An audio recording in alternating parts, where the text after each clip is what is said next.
All right, let me see your ways to talk. Let me see if it Uh, registers. Test 1 2. This is Zak Wojnar on a blue snowball. All right, all right, that works.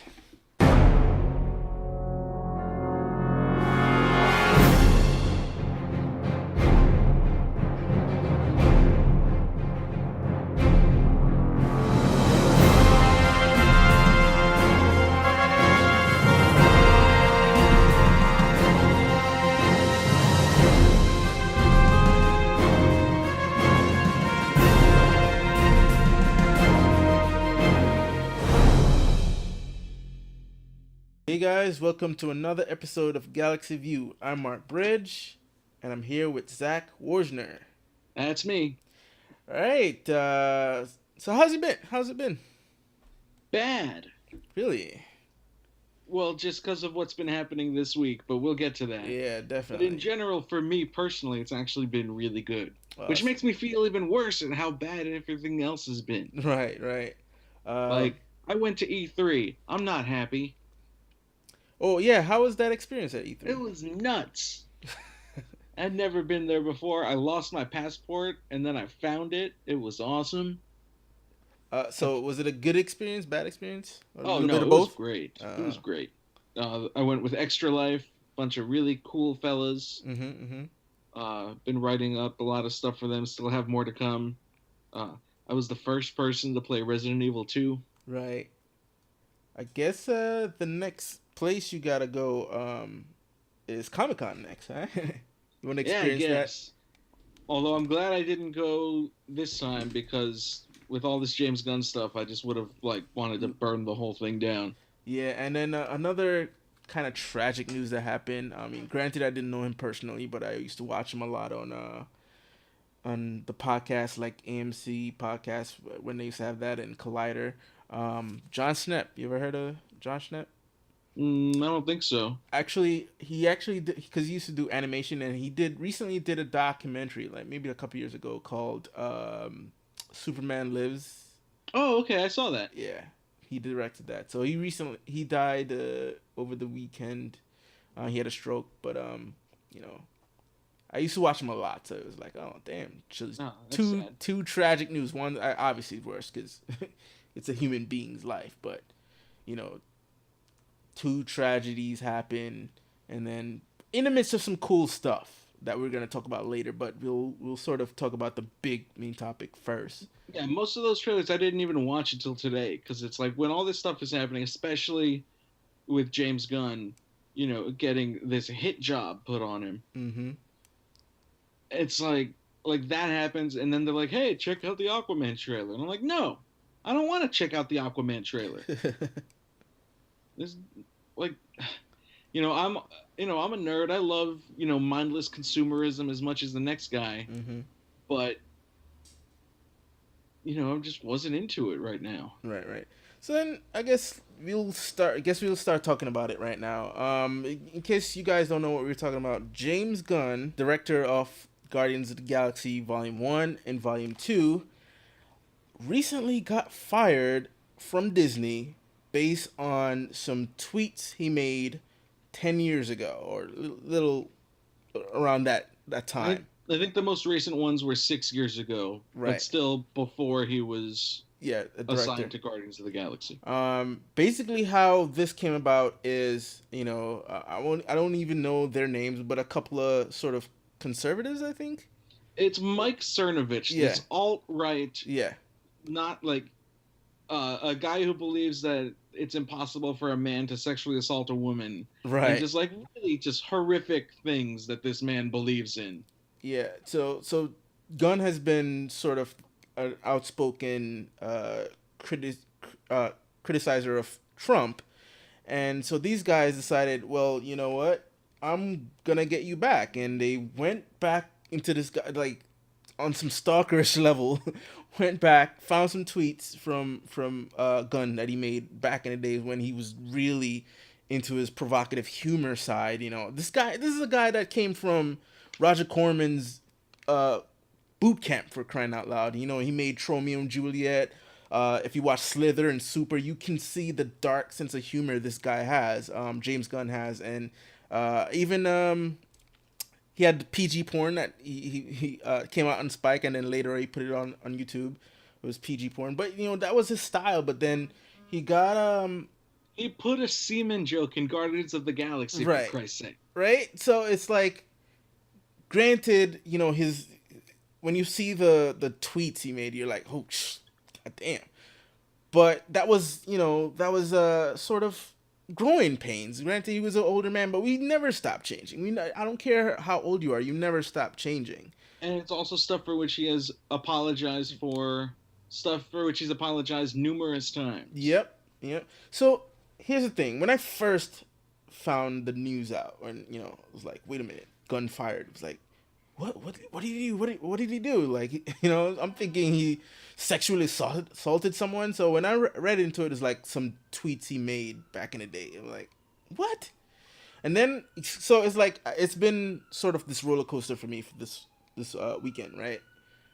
When I saw the tweets, granted, I saw the tweets, I was like, holy shit, those are kind of dark. You know what I mean?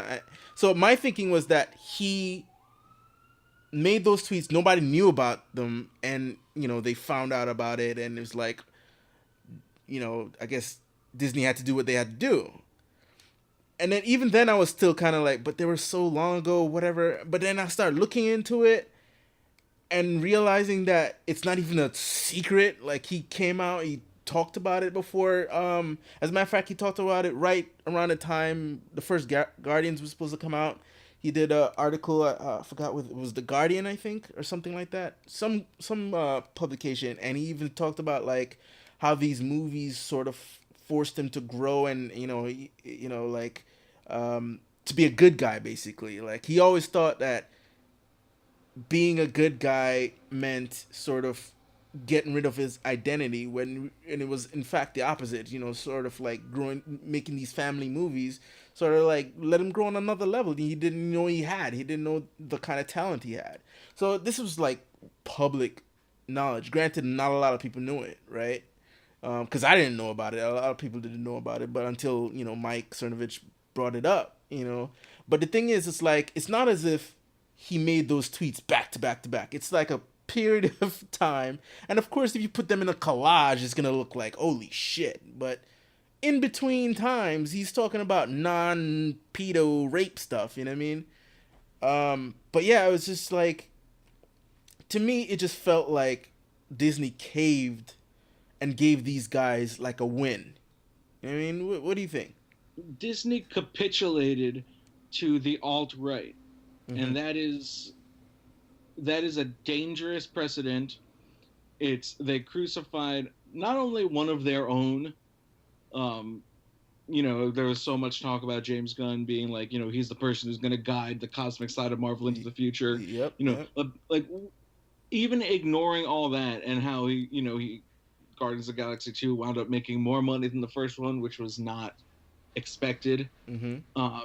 Even ignoring all that, because if he had been guilty of anything, oh, but he made us a lot of money, is not a valid defense. Yeah. But he did stuff years ago. He apologized, and everybody moved on with their lives. Mm-hmm. He has been outspoken in his criticism of the president, and these alt-right guys who believe that men should be allowed to rape women, or that it's not even possible, just and who believe that like white genocide is a thing. Literal quote is that diversity is just code for white genocide. If you give that man an inch of legitimacy, you are doing a huge disservice to the entire country. And it's also, it's this outrage culture has become so huge now, right? Especially with social media, where you're weaponizing this platform to the point where it's like, you're you're getting rid of the basis of what, the foundation of what this country was built on. Granted, you have freedom of speech and freedom of just not listening to your shit, but it's like, at the same time, you're taking this social media platform, you're turning it into a weapon where not only it's like anyone can use it, the left, the right, it doesn't matter. You're giving it too much power at this point. Now, a lot of people might say, well, if Disney didn't do anything about it, then they'll be hypocrites because they fired Roseanne um, recently for the same bullshit. Tweeting some shit that it's insensitive. But there's a difference. That's why I say weaponizing it is like you can't.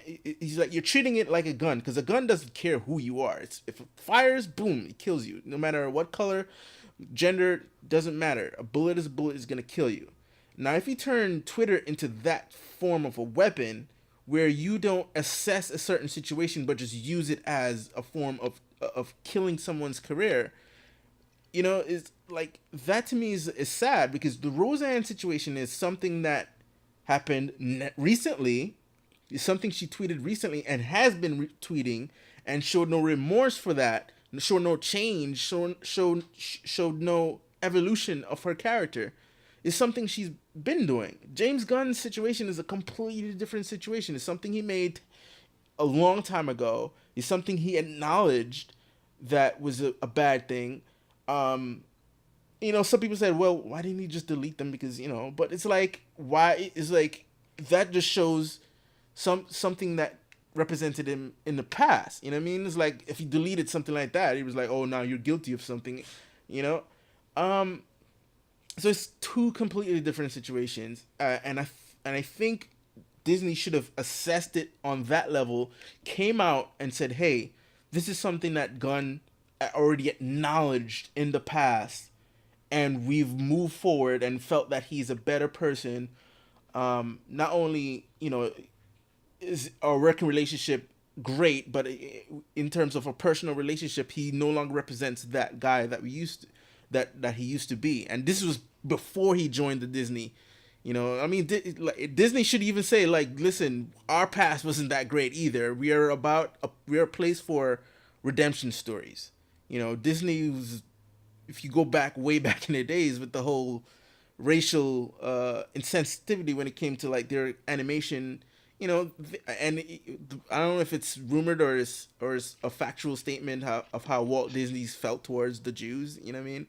Yeah, it was pretty much a big old anti-Semite. Right. So it's like, come on, your very founder was an intolerant person, and you're a different company now. You're a family friendly company, but you're also a company that deals with redemptions. Deals with, like, you can't hold someone's past against them, because if you did, you damn sure wouldn't have hired Robert Downey Jr., your centerpiece of your MCU. You know what I mean? It's like, this is the kind of things you should be preaching about and not letting these guys use Twitter as a weapon and win. You know what I mean? So yeah, I'm very disappointed right now at how few people have released statements. Yeah. Like, the first person was Dave Bautista, Which and I gotta say, I knew it was gonna be him because he is the best. Yep.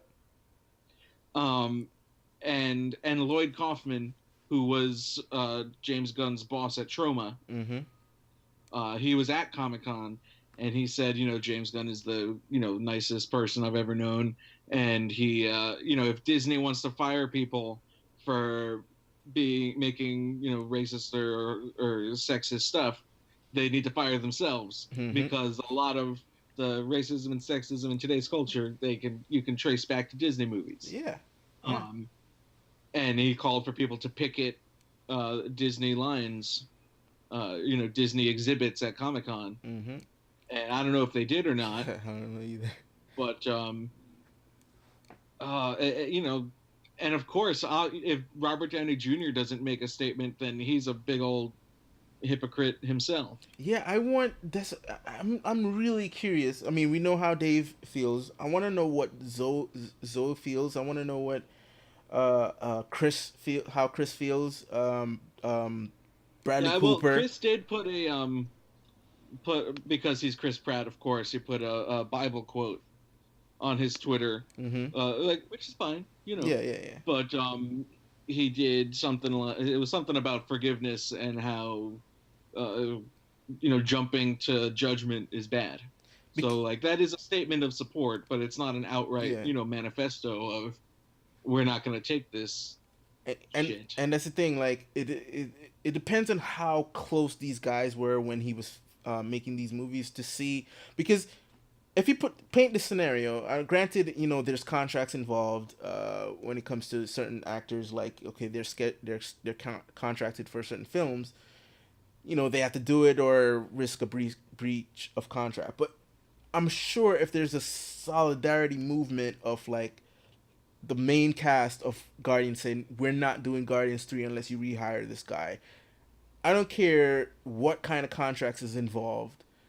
The public outcry for that moment, like, you don't want to risk that. You know what I mean? Like, okay, you're gonna sue all of these cast members. You're gonna sue them all and sort of like go through a whole rigmarole by, you might as well just hire the guy. And I hope they do. Like, I want them to do it. And I was hoping that the silence from the rest of the cast had to do with them going to their lawyers and their agents and say, listen, what can we do in terms of like doing a boycott, like sitting out the third movie. What can we do? Like, do we have enough ammunition to do this?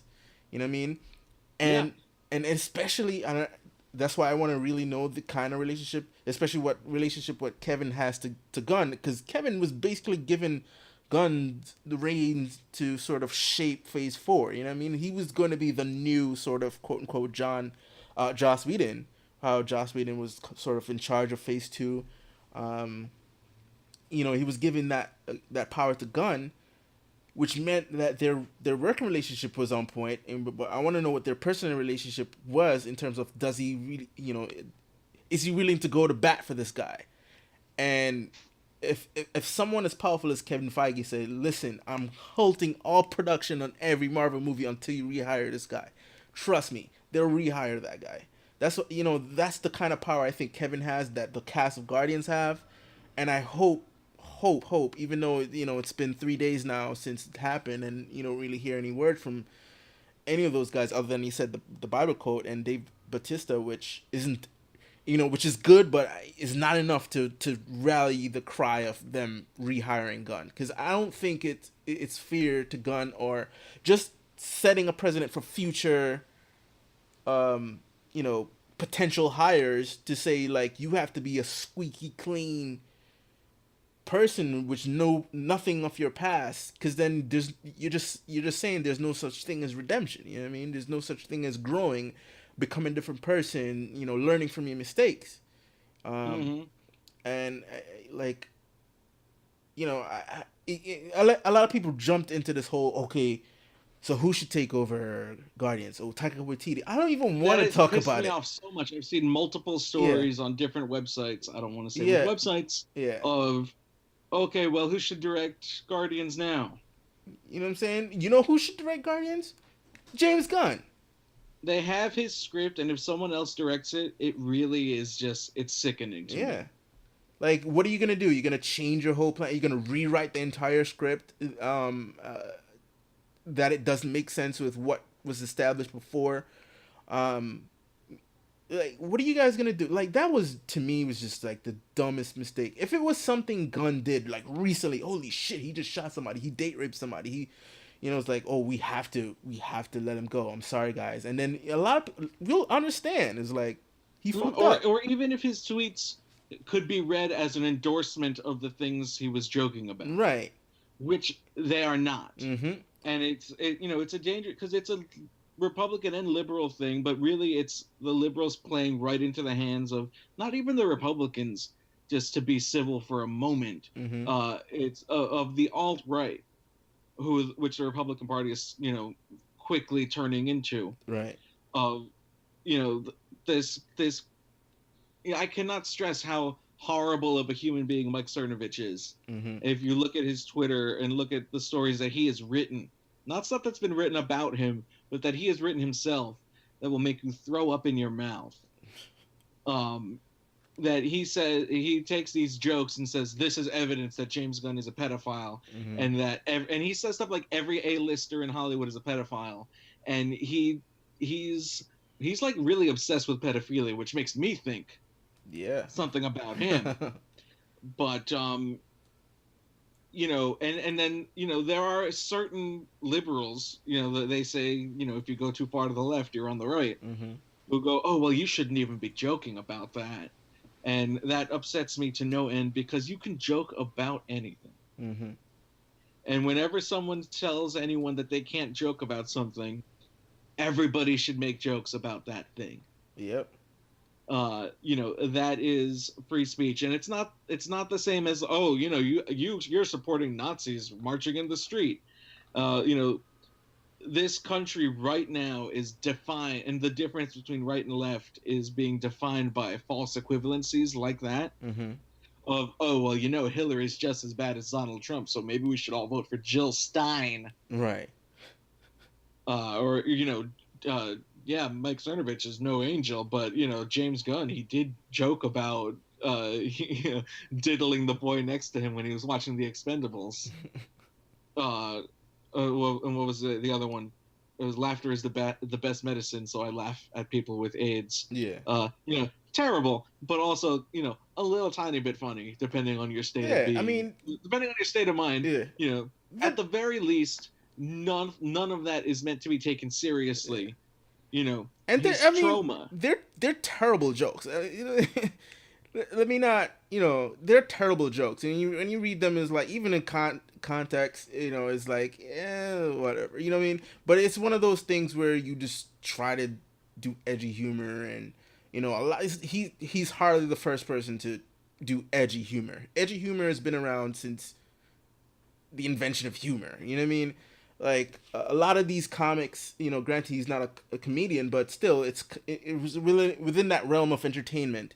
A lot of comics try their edgy humor. Most of the times, it's behind closed doors, in terms of, like, you do it at an improv, you do it at these sort of venues that are not uh, publicly broadcast around the world or anything like that. And it's just edgy humor that people try. It doesn't work, or it works. Depending on who can pull off that sort of thing. But no one, there was even this link where he said, I guess, I don't remember the name of the guy, but who was recently convicted of child pornography, but he linked James something, and he says, "What do you think?" And James is like, "Oh, it made me come all over myself." And you think, "Oh, it's definitely child porn," but when you click on it, it's actually like a women's choir singing "I Touch Myself." Um, right? And so it's like, I mean, that's not funny. you know what I mean? Uh, but But like Avengers: Age of Ultron, the mhm. first thing that Tony Stark is gonna do when he picks up the hammer is reinstate Prima Nocta. Yeah. It's a joke. God damn it. So And there were articles about that joke, and it's like, that joke is not cool, and it's like, all right, well then wait 2 seconds for the joke to end, and then get on with the movie. mhm. Like, if you don't like a joke, that's fine. Like, I've interviewed stand-up comedians who say, there's stuff that I don't like, that other comedians who I know and who I like, they do jokes about these things, Mhm. and I would never do a joke about that because I don't want to joke about that. But I'm not going to go, hey, you can't joke about that because that offends me. Right. It's like, well, maybe it doesn't offend other people, or maybe they're allowed to go and make jokes. Mhm. And I get so upset when people try to say, "Oh, well, it's a slippery slope to this, that, and the other," when no, it's not. It's just this joke. And like, even like, and I'm not defending James Gunn's jokes. Of course, they're shitty jokes, but I will defend his right to make jokes Yeah. about anything. Right. So, It's just, God damn it, it's just, I'm so upset about this whole thing. yeah. Like I said, I don't even care who comes on. If they really don't rehire this guy, I almost don't care. It could be James Cameron, who is my favorite filmmaker. Maybe I do care a little bit, but like, even then, I'll still feel shitty about it. Like, no, I don't want to see anybody else's vision, and I don't want to see this kind of power be given to you know these nasty villains. You know what I mean? Like, don't. I don't care. Even if you go the other side of things, right? Like, calling for anyone's job, to be, calling for anyone to be fired is just wrong. Especially if it's just like, it's human nature. You know what I mean? It's like, if he does something really terrible, like rape, kill, steal, whatever. You know, being a total asshole, dickish race. Even there's even a slippery slope with the whole asshole thing because you can be an asshole. Like Michael Bay's an asshole, but you don't want to fire him. You know what I mean? It's like that's just their Well, I'm style, kind of. I mean, it's not that I want to fire him. It's just that I don't want him to make any more movies. right? But I'm also like, he makes his movies. People go see him. I probably won't. Right. But that's what you can do. You can go. You can say, I'm not going to watch the movie. Right. Like all the people who say that they're not going to watch a Star Wars movie, and then it still makes $1 billion. Yeah. So I don't know, man. It's like This is a Monday now. We're recording this. I still haven't seen any. Oh, Selma Blair. She put up a sort of change.org, a petition, which so far has what 65,000. I think the last Oh, time I the read about it. rehire James Gunn. Yeah. It has 199,000 Jesus right now. Christ. I'm looking at it right now because I saw Joe Carnahan tweet it. Like, and I like the fact that other sort of filmmakers outside of Marvel are jumping in on this, and I want the voices to get louder about this. I want to it's good that's what's happening now, but I don't think it's loud enough. It needs to be loud enough. Like, and that's the thing. Let me ask you. If it gets so loud that like Disney sort of said fuck it, we reevaluated the situation and decided to resume a relationship with Gunn. Do you think Gunn at this point takes it back? Like, Will Gunn have them back? Will Gunn have them back? Yeah, that's what I'm saying. I don't know. He's been really well. The fact that he's been mostly silent. Mm-hmm. He hasn't tweeted anything since his response to the initial attacks on him. Right. I mean, he did come out with an official statement, sort of. Actually, right, but it didn't. It was a middle of the road statement where he says, I have and will continue to accept responsibility for the things that I did. Right. Yeah. On one hand, it's hard to see Disney going back on like a dick swinging decision, as they say. Mm-hmm. But on the other hand, I can also see them very quietly being like, "Hey, do you want to come back?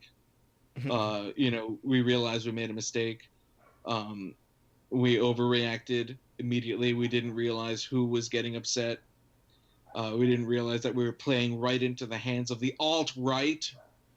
Yeah, it's like, and this is the statement that came around when he got fired. It was Alan Horn. He was the second man in charge of Disney, so he was relatively higher up that made that decision.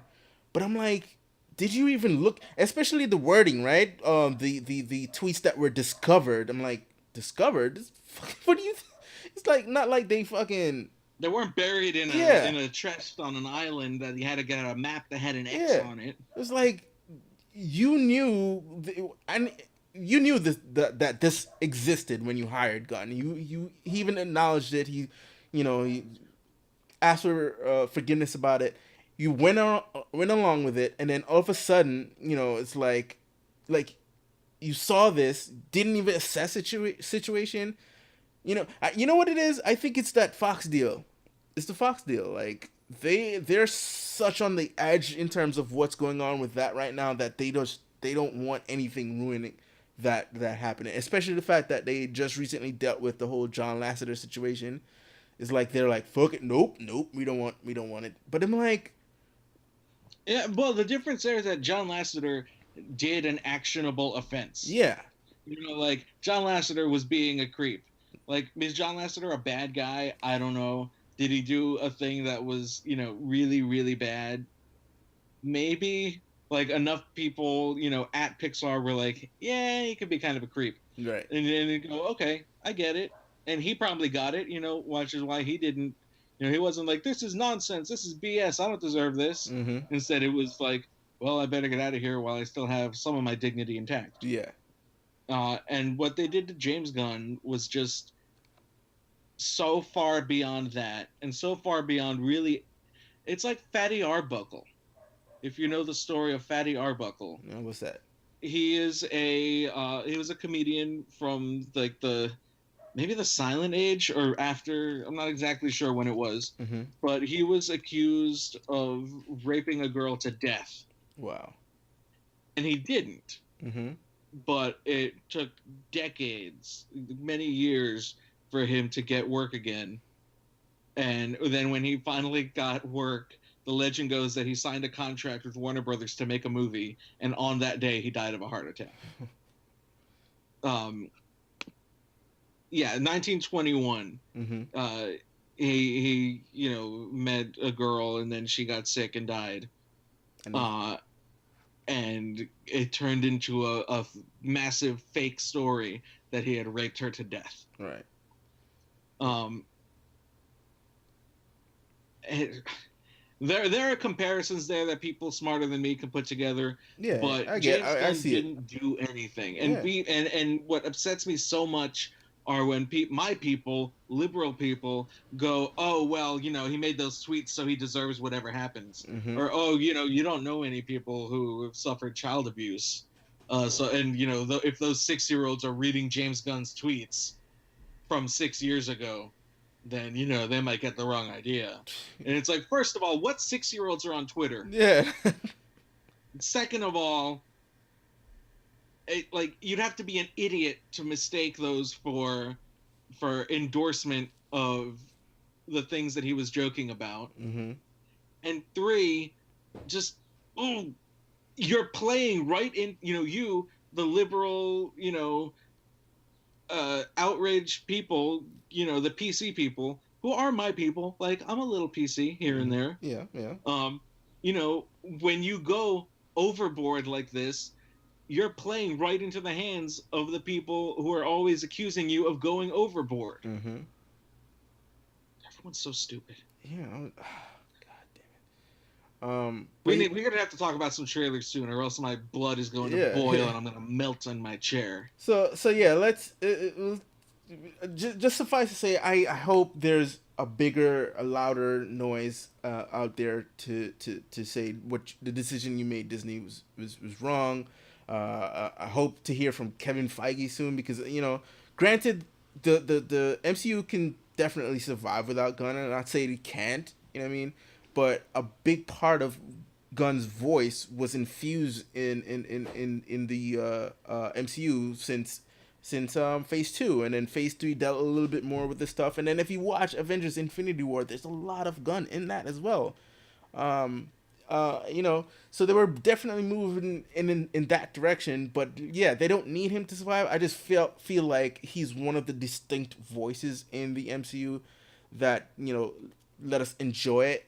So like, for him to be let go over something so dumb and trivial and downright wrong, you know what I mean? It's just, to me, it's a shame, and you're setting a bad precedent for things to come. You know what I mean? Like, that weaponizing social media. Uh, if that can happen, I'm sure people are gonna, oh shit, we got rid of Gunn. Let's look into some other people we hate and find some past shit. If Robert Downey Jr. doesn't speak out in support of James Gunn, I will be incredibly disappointed in him. Yep. And just building on what you said, I actually agree that the MCU can survive without James Gunn. I don't think that it can survive with integrity. Yeah. Yeah. And not even without James Gunn, but with what they did to him, Mm-hmm. and what they are doing to him, and what they need to walk back on immediately. And I feel like if they don't rehire him, and then I think as time passes, I have a feeling this might sort of become like a salty issue for people. And like, Yeah, it already is. yeah, and it'll become like a cancer that will just boil. Like, they did that to what's her name? I mean, granted, it's not the same. It's kind of an apples and orange situation, but I'll bring it up anyway. Patty Jenkins, she was supposed to do Thor, and I think it was it the direction she was going with what's his name, Ike Perlmutter or something like that. It was like a whole situation with Ike and her, and did Ike get her fired? No, it was more like, I guess this is when Kevin Feige's hands were tied, in terms of what can be done in terms of like the story group. There's so many people to answer to in terms of this MCU thing. And Patty Jenkins had an idea that she wanted to implement. It was something that Natalie Portman she fought for in terms of getting Patty on board to do this movie. She was ready to do this thing. Um, uh, then the story group got involved. Ike got involved in terms of like the direction where she was bringing Thor. They didn't like that. Of course, Kevin Feige liked that, but he had people to answer to. Um, and then it didn't work out. They brought in Alan. She didn't know. What's her name? Natalie Portman didn't know this until late in the game when she was ready to shoot that Alan was Yeah. brought in, and she was. That's why she's not back because she was super pissed off. Yeah, we don't know what it was, Yeah, what the story beat yeah. was, do we? No, no, we don't. Not. I think Patty did come out and say something that she had an idea for Thor, but I don't remember exactly what it was. But she didn't get to do her version of Thor that she wanted to do. Alan Taylor came on from Game of Thrones, and I guess they wanted to infuse that Game of Thrones feeling with it. Which, if you watch the movie, it doesn't feel like Game of Thrones, so it was like a waste. Yeah. Um, Yeah, like I don't hate Thor: The Dark World. I know a lot of people Yeah. really, really dislike it. yeah, I it think was just an it's okay pretty movie. It was just an okay movie. And, Yeah. yeah, It's just a solid episode of Phase 2. yeah. So and then that just you see what Patty did with Wonder Woman. They picked her up, and she did some great things with the DC. Well, the WDC now because it's called Worlds of DC. Oh, is that what they're calling it now? Yeah. God damn it. So they picked her up. She's doing great things over there, and it was too late. Now that Kevin answers to only one person. Well, he answers to Alan now, and then Alan goes to Bob, whatever. But he doesn't have to answer to a story group anymore. He doesn't have to answer to Ike. He has more freedom, and it showed in Phase 3, in terms of the freedom of directors, of writers, actors. All of that showed that freedom. But now you're gonna do a thing where you're getting rid of Gunn. I want Kevin to speak up and say, "Listen, man, what are you fucking? You're amputating our arm right now over some dumb shit. Like, no, no, no, no. Like, give me back my gun." You know what I'm saying? His silence is embarrassing. Yeah. So I want that's why I'm being optimistic right now in terms of like thinking a lot of these people's silence is because they're having closed door conversations amongst themselves and with their business partners, their agents, their lawyers, in terms of what they can do, what they can, in terms of how do we get this guy back and do a strategize on how to get him back. I'm hoping that's what's causing this silence instead of a knee-jerk reaction. That might not work. They're coming up with a solid way to get this guy back. You know what I mean? And I hope that's my hope. That's what they're doing right now. Yeah. All right, so now we can move on to positive topics. Well, we'll see how positive. Yeah, yeah, I've got right. some thoughts. I guess.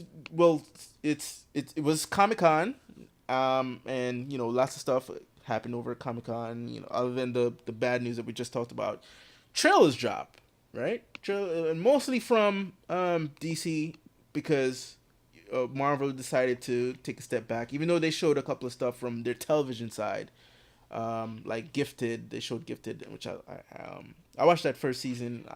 I enjoyed it, and then I looked at the trailer for the second season. And was like, looks interested. Do you watch Gifted? I watched the pilot, but never went Yeah. past that. I liked it. It was just one of those things where I had other stuff and just Yeah, decided to make a hard cut. It's not a must see. It's not a must see television show. I It's watched just- Legion, although I haven't seen season 2 yet because it's not on Hulu yet. Guess what? I'm the opposite with you, where Okay. I only saw the first episode of Legion. I want to continue. Just other shit just got in the way. I'll just say Legion was so good. The first season, Mm-hmm. it's one of those things where at first I was a little nervous because I hate it when these shows are so confusing and then offer no, real conclusion, no real clarity. And each episode gets more and more clear Right. as the character, as Heller becomes more and more aware of what's going on. Mm-hmm. So it is a very satisfying season where every episode you're learning more and getting a greater understanding of the world. Right. Right. Yeah. So yeah, that's what actually I was worried about too when I first saw. Like, I enjoyed the first episode, but yeah, I was like, if this gets too confusing as they go on. Granted, I understand the confusion because there's a whole schizophrenic nature to David Haller. You know, this is inherited from the comics, so it's like, are you trying to play with that world? He's a powerful mutant, but he's also schizophrenic. That makes for a bad combination.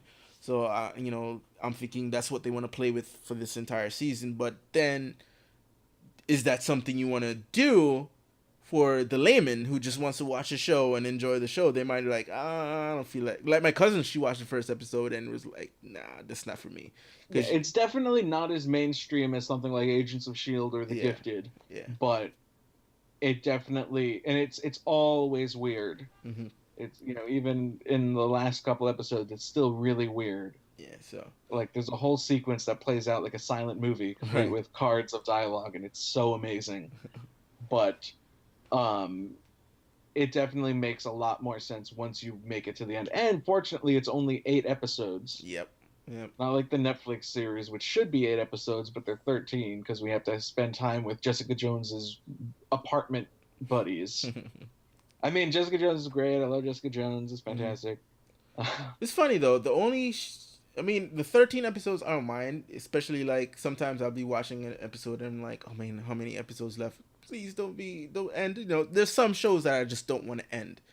But the one show that I would agree with that should have been not only 8 but maybe 6 was Iron Fist. Like, you could have dedicated a I still 6. haven't watched it. Yeah, you can stay away from that. Like, if you made it 6 episodes, put more budget in the choreography, special effects, because like the whole big thing is he punched a dragon to get the Iron Fist, but the most they could get show a dragon is 2 glowing eyes. It's like, okay, yeah, buddy, Oh, that's not great. no. um, and they couldn't even show Kunlun. You know what I mean? Like, this is a place. This is a huge part of his character, Kunlun, and you couldn't show it. And to this day, we still haven't seen Kunlun. Wow, I don't that's know if bad. I Like, don't. if they had to do that, then they shouldn't have made it an origin story. They should have just had him already operating. Yeah, I mean, granted, it when it starts, it's not. He's already the Iron Fist when it starts, and they just do flashbacks to before when he crashed, Then it's too landed. much like Arrow. Yeah, it was basically like an arrow, Black Arrow, but is you could have dedicated a lot of. And speaking of which, they did show the trailer for season 2. They were, what's funny? Daredevil was supposed to be the next show right after Luke Cage, but I don't, for some reason either they were trying to set it. A theory is that they want to set Daredevil after in Avengers 4, because all these shows that are coming out now are pre snap. Spoilers for Infinity Yeah, War. they haven't done the snap in anything, right? Yeah, the everything is pre-snap. The show that comes the closest to that snap is Agents of Shield, but it ends right. I mean, did you watch Agents of Shield? I don't want to spoil it for you. Yeah, I watched Okay. it. Yeah, it ends right before uh, the Battle of Wakanda, I guess. So, it, the theory is that they want to have Daredevil be the show that takes place after Avengers 4, but I don't know. Who knows? But the Iron Fist is taking its place, and they showed the trailer for that. It's just a small scene. The fight choreography still doesn't look as good, but then it was just a short scene that's shot in slow mo. So who knows? I'll give it a shot. But I'll be disappointed, really disappointed, if this is a second go around. They change the showrunner, and then you still give me bullshit. Like, Iron Fist is supposed to be the most badass out of the 4, like in terms of kung fu style. Just he's supposed to be the badass out of the 4, and I if gotta say though, I did like him in the Defenders. right, he did a decent job, but it's Daredevil is still the like they had a fight in that episode, right? And he beat Daredevil beat him Oh, in did he? Defenders. Didn't he? Did they have like a one-on-one fight when they wanted to stop Danny from interrupting something? So they, Oh well, yeah, I granted, it kind was of a three. remember It that. was a 3-on-1. I'll give it that. There was a 3-on-1, but at the Yeah, end of the it day, took all of them combined to yeah, take him down. take him down. Yeah, but yeah, I don't know. I have high hopes for season 2. Hopefully, it manages to do what season 1 was supposed to do and give us a great season of Iron Fist. Um, but the first real trailer, I don't know if you saw this, I want to talk about is the Star Wars Clone Wars. As you know, I am a huge fan of the Clone Wars. And it's I was shocked when I heard the news. Like, wait, it's coming back? Holy shit! I know. Um, I'm very excited. yeah, and then not only so I read the news, it's coming back, and then wait, it was like maybe a couple of hours later. I was like, wait, there's a trailer for it. Holy shit! And I watched the trailer. I was like, oh my god, it's really back. It's coming back, and they're bringing back the same voice actors too, which is amazing. Yep, and the same, Dave Filoni. Yeah, which is the guy they a lot of these criers want to take over from Kathleen Kennedy. Oh yeah, yeah. That should not happen. By the Yeah, way, it Kathleen shouldn't. Kennedy is doing a great job. Yeah, she is. Granted, she's doing a great job. There's things she can improve on in terms of getting a complete vision from direct. Like, if you're going through two directors in Rogue One, she had Gareth Evans. Edwards. Evans is the one who did the raid. Right, Edward. Right, I always confuse them, Yeah, but yeah, the one we like and the one who did Godzilla. yeah. So we'll talk about that trailer too. But Right. uh he did Rogue One. They weren't happy with it, and they brought in Tony Gilroy to do some reshoots. Then the same thing happened with Solo. Granted, it was a firing instead of just a guy stepping aside to let another director. And Ron Howard came in on board. Now we have 4 Star Wars movies so far under her. So 2 films stayed with its directors, and 2 didn't. That's not a Well, good three record. if we include Episode 9. Well, yeah. Granted, it's not. It hasn't started shooting it, so that's why I haven't counted Yeah, it. true, true. Anything can happen. Yeah, if they shoot half of Episode 9, and then J.J. Abrams is like, I've had it, I'm out. Yeah, But if you manage to stick with 2 directors, but not the other 2, you know what I mean? You have to. It's something. Granted, Kevin Feige went through that as well. Went through directors. So it's not a big deal. It's not a big deal. But he has 22 films under his belt, and only a couple of films with tarnished images when it comes to directors and creatives behind it. Hmm. But this is 4 films, and 2 of them went through directorial shifts. That to me says like maybe she should do a better job of like when she sits down with these filmmakers, get the full picture before they spend a whole shit ton of money I do getting. agree. I Yeah. like it's one of those things where I agree that it is her fault um that things didn't work out Mm-hmm. with the 21 Jump Street guys, Yeah. Lord and Miller. Yeah. You know, she should have pulled them from the movie earlier. But at the same time, I also think that it's her fault that Solo turned out as good as it did. Yeah. Like she could have just gone, Ronnie Howard, shoot this stuff. Here's $20 million. Just just Do a patch. fill Yeah. in the gaps. Yeah. But instead, she do a went, patch job. here is double the money. We're Right. making one movie for the price of 2. Yeah. Because we want it to be the best that it can Right. possibly And be. then when you watch the movie, when you watch Solo, it doesn't feel like a patchwork.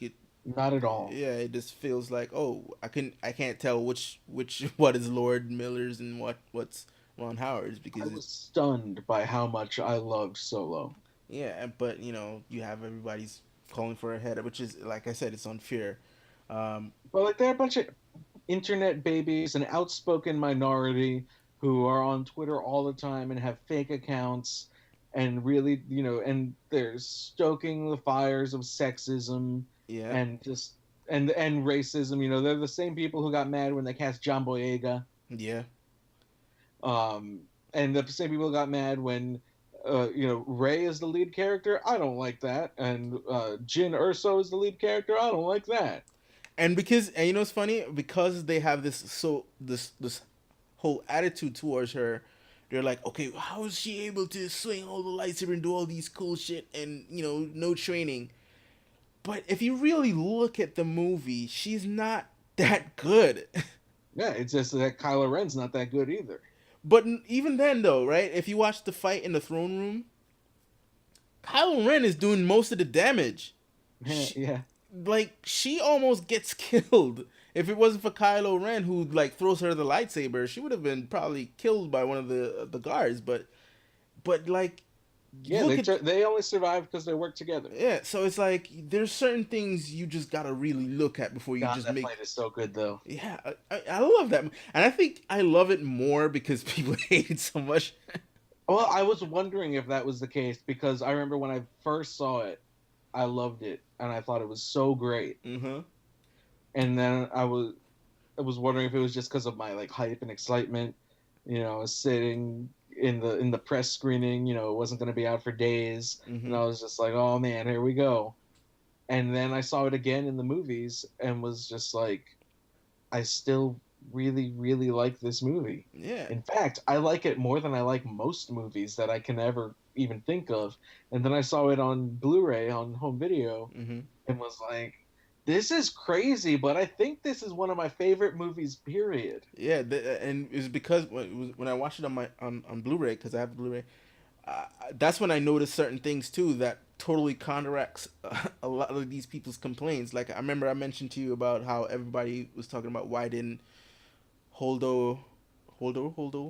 whatever, why didn't she tell Poe, and that one scene, and I watched it. There was she made the sort of gesture, like like looking at her acting, that performance. She made the listen, I'm gonna tell you about this thing, but he just Poe went off. He was like, Yep. he I started, remember that exact moment where yeah, she's like, "I'm gonna tell you," and then she's like, "Oh well, if you're gonna be an asshole, then I'm not gonna tell you. yeah, that's what I'm saying. So it's like, oh, Like I fucking don't need to idiots. tell you. You're not the boss. I'm the boss." Yeah. So I was like, oh man, these people totally this went over their heads, and it was like fucking. Yeah. But I'm at that point right now where all these sort of videos, and they're still coming out. It's amazing they're still coming out. All these why Last Jedi sucked and all that stuff. I'm like, you know what? I I just I have to accept that they hate it. Whatever. I love this movie. My only thing is I hope whatever JJ's doing and what doesn't they they don't swerve to try to please them. You know what I mean? Yeah, exactly. I hope that's all of a sudden Rey's the daughter of freaking Palpatine or some shit. You know what I mean? Everyone knows she's obviously Leia and Lando's daughter. Right.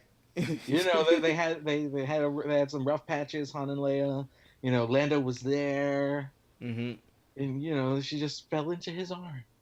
Or the whole casting of what's in it, Carrie Russell was like, is she playing Rey's mom? I'm like, oh. Yeah, and I just hate those news cycles of like when they cast them, and there's immediately 50 stories on every website about, is she Rey's mom? Here's why she should be Rey's mom. Yeah. Here's why she shouldn't be Rey's mom. Here's why she absolutely is Rey's mom. Meanwhile, there's nothing. We don't know anything about the movie. Right.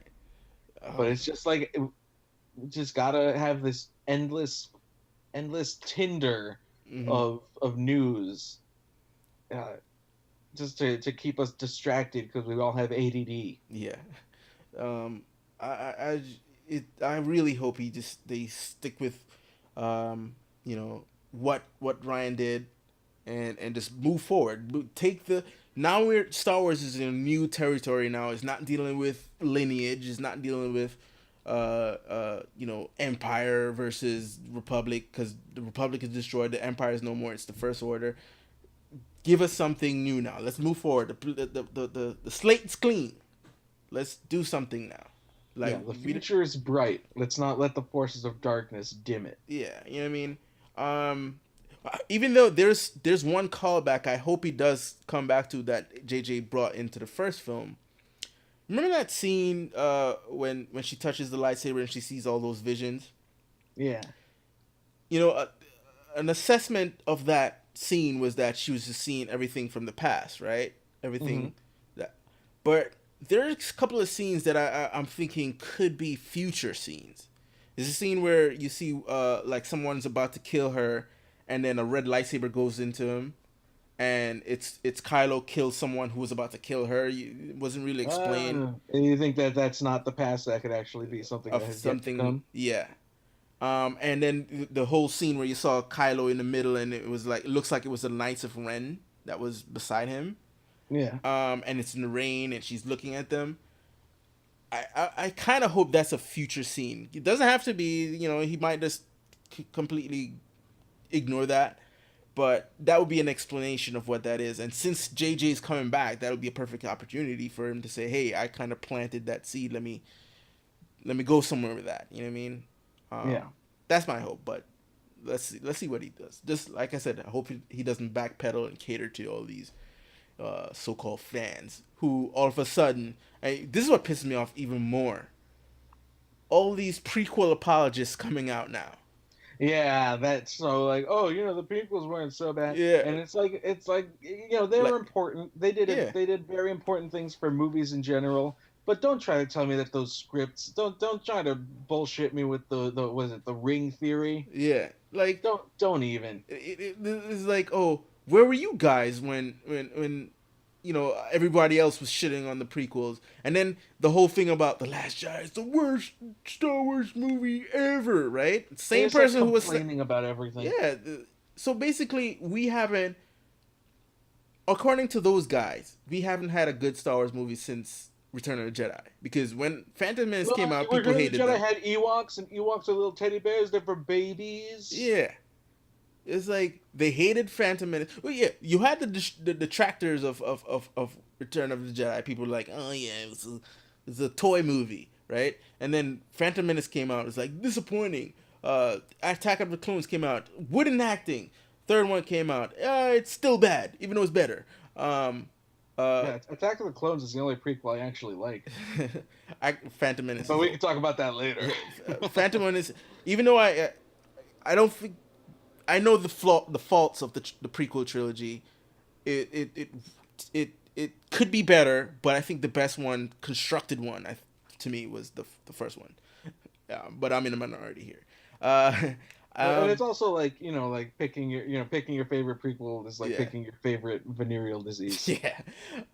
And then what's it? Force Awakens came out. It's just a remake of A New Hope, and then this one came out. He It's just too different. yeah, it's like fuck it. You can't please him. You can't please him. Yeah, they're a bunch of babies. Fuck them. But yeah, Get a date. the Download Tinder. the only thing that so far, I guess, the Clone Wars trailer came out, and everybody seems to be happy about it. Whatever.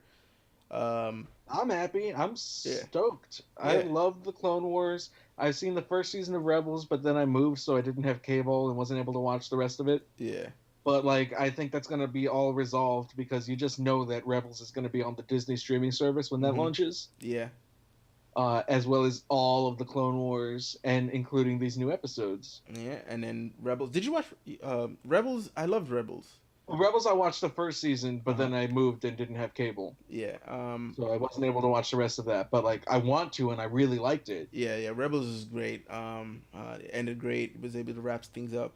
Now, in terms of like they said this is just gonna be a 12 final season. It won't be like, oh, brand new. Um, we're gonna get more seasons. I think they said this was just the last season. They're gonna do 12 new episodes, and that would be it. Kind of wrap things up because they never got a chance to wrap up. That's awesome. Like, have it, Yeah, and the last episode will be General Grievous kidnapping Palpatine. yeah. Oh well, because they said the original plan. We did hear what the original plan was. Was that the finale would actually have uh um the battle at Mandalore, where Darth Maul, he's taken over Mandalore, and because I think this was a book. They actually turned this into a book. What they was supposed to be. Maybe they do that or they do something different, but the book is now canon, so I don't know why they would do something different. Anyway, basically it was the Battle of Mandalore. They had called Anakin and what's his name and Obi-Wan to go fight Darth Maul at Mandalore, but they got called away because Palpatine got kidnapped, Ah, and it was up to Ahsoka to liberate Mandalore. So that was what the final few episodes were going to be about. So maybe that's what they do, and I think they showed a little bit of hint of it when you in the trailer where you saw what's his name, Anakin and Obi-Wan talk to the holographic version of Ahsoka. right. Yeah. Except she's not a Jedi anymore, No, no, so she doesn't have to take orders from the Republic. nope. But was she with Boba Fett? Uh There was someone in a Mandalorian armor, but I don't know. yeah, it's. I don't think it's Boba Fett. It's someone. Maybe it was. I don't remember her name. It's not Satine. Satine died already. Sabine. Sabine, sorry. No, no, no. Satine. There was the chick that was with. Yeah, like Obi-Wan's maybe yeah, girlfriend. yeah. That's Satine, Did she right? die? When did she die? Um, in the last season, not the 6 episodes that they showed, that were released on Netflix, but the previous season. Oh, okay. Yeah. What's her name? She was betrayed and she got killed off. Oh. But yeah, I don't know who that is, but it's definitely a Mandalorian warrior. So that's what gives the hint that it's going to be a whole Mandalore situation and Darth Maul, and then you'll probably see how Darth Maul forms the Crimson Dawn, Crimson Dawn, yeah. Um, which which was is so similar to Red Sun from the original expanded universe. It's kind of funny. yeah. So I don't know how I feel about the whole him running the crime syndicate in terms of like how, because Rebels actually showed his whole arc. And I won't spoil it for you just in case you don't know. Like No, it showed I his, don't know. yeah. So it showed his whole arc and everything. So it's not gonna be that like exciting because we already know how it ends because we watched Rebels. But I don't know. We'll see. We'll see. So basically, you'd have um, this, and then you will have the solo movie, and I don't know if any other film is gonna deal with the Crimson Dawn, and then you would have Rebels that kind of finishes out Darth Maul's arc. Yeah, one thing I think that's really cool is that Rebels picked up a lot of stuff from where the Clone Wars left off. Mm-hmm. Um, like there are lots of characters who appeared, like Hondo, Yeah, yeah. who later appeared in Rebels. Mm-hmm. And so now with these 12 episodes, they have like the weird opportunity to set up stuff that will happen in Rebels as well as in the original trilogy and Yeah, even now the new movies. yeah. Speaking of that, why is it that the Lucas group are doing that? Right? They're basically their actual television shows and other material outside of the movies are influencing the new movies now, I think that's awesome. right? But why is Marvel just so hesitant to pull that trigger? Well, because unless Kevin Feige is really working behind the scenes like we hope he is, it's because he's a little baby. You know what I'm saying? It's like, Because he's scared to rock the boat. right, also the shows have introduced some really cool shit in it. That Ghost Rider. right, and then like even Agents of Shield, dealing with a lot of things that are public news in that show, but really aren't really touched upon in Well, the. really, the big difference there is that everyone at Lucasfilm is actually, as far as we know, Mm-hmm. they're all really working together. Yeah. Like, Yep. there are lines of communication between animation and the films, and the people who make the movies like the shows, the Yeah. people who make the shows like the movies, and they don't have those communications on Marvel. Yeah. Ike is still in charge of the TV, right? Yeah. Yeah. So that's why Jessica Jones looks like it has the budget of a Cars for Kid commercial. Mm-hmm. Um, and they're not playing nice with each other, and no one wanted to do Inhumans, but Ike wanted to do Inhumans, so they did Inhumans, Yeah. and that had such a poor budget, it was embarrassing, and I should know. I watched every episode. Yeah. Me too. Oh my god. It was just like, man, I really like Anson Mount, but not this much. And what that do is just ruin. I mean, it did so poorly, and it was so separated from the MCU in terms of the storyline and in its impact that I still have hope that they can at least reboot it and say, you know what, that doesn't count. Treat it like the Ang Lee Hulk. It's like, oh yeah, that was just something different. This Yeah, is they what can we. totally do that, especially since they didn't appear in Agents of Shield Yeah, the they next didn't. year, which was surprising. I was kind of expecting them to pop up, Yeah, yeah, me too. That but they didn't. So they could very easily just give it another go, and because no like one will complain. a lot of things that they adapted for Infinity War, and I'm sure they're gonna do for Avengers 4, is that they brought in a lot of stuff that Jonathan Hickman introduced in terms of his Infinity storyline, and one of the things that was definitely missing from that uh, was Black Bolt and Inhumans, and if Kevin wasn't forced to sort of incorporate Inhumans in the way that Ike wanted to do, I have a feeling that he would have organically built the Inhumans into what Infinity War would have been. You know what I mean? Because if they're borrowing so much from Hitman's run, I felt like this is one element they would have borrowed as well.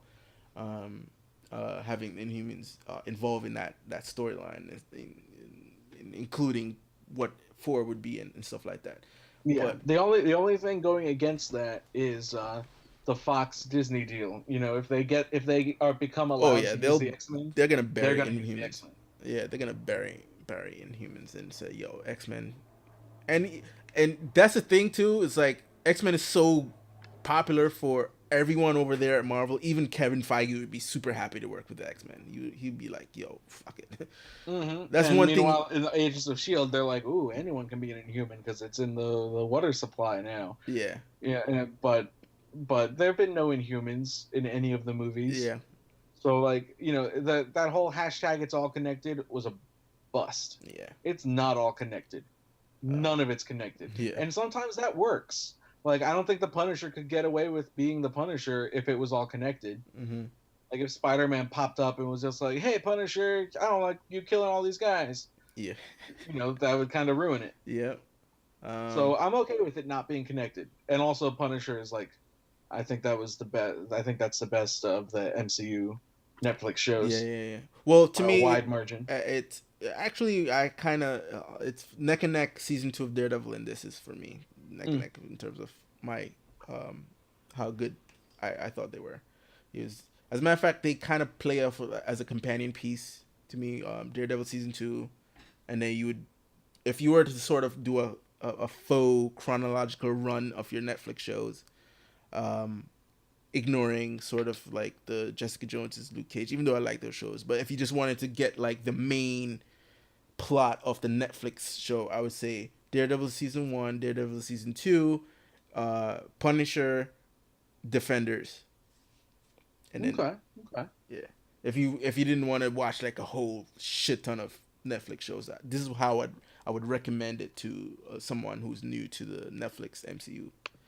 Um, but yeah, we'll see what they do with X Men when they get that. All right, so the next trailer. Oh, Godzilla. Let's talk about Godzilla because we didn't have it on the list. So let's talk about it right now. Did you see the Godzilla trailer? I did. Now, I will admit I'm not. I watched maybe a couple of Godzilla films back in the day when I was younger on videotape. I did see King Kong versus Godzilla. I remember that.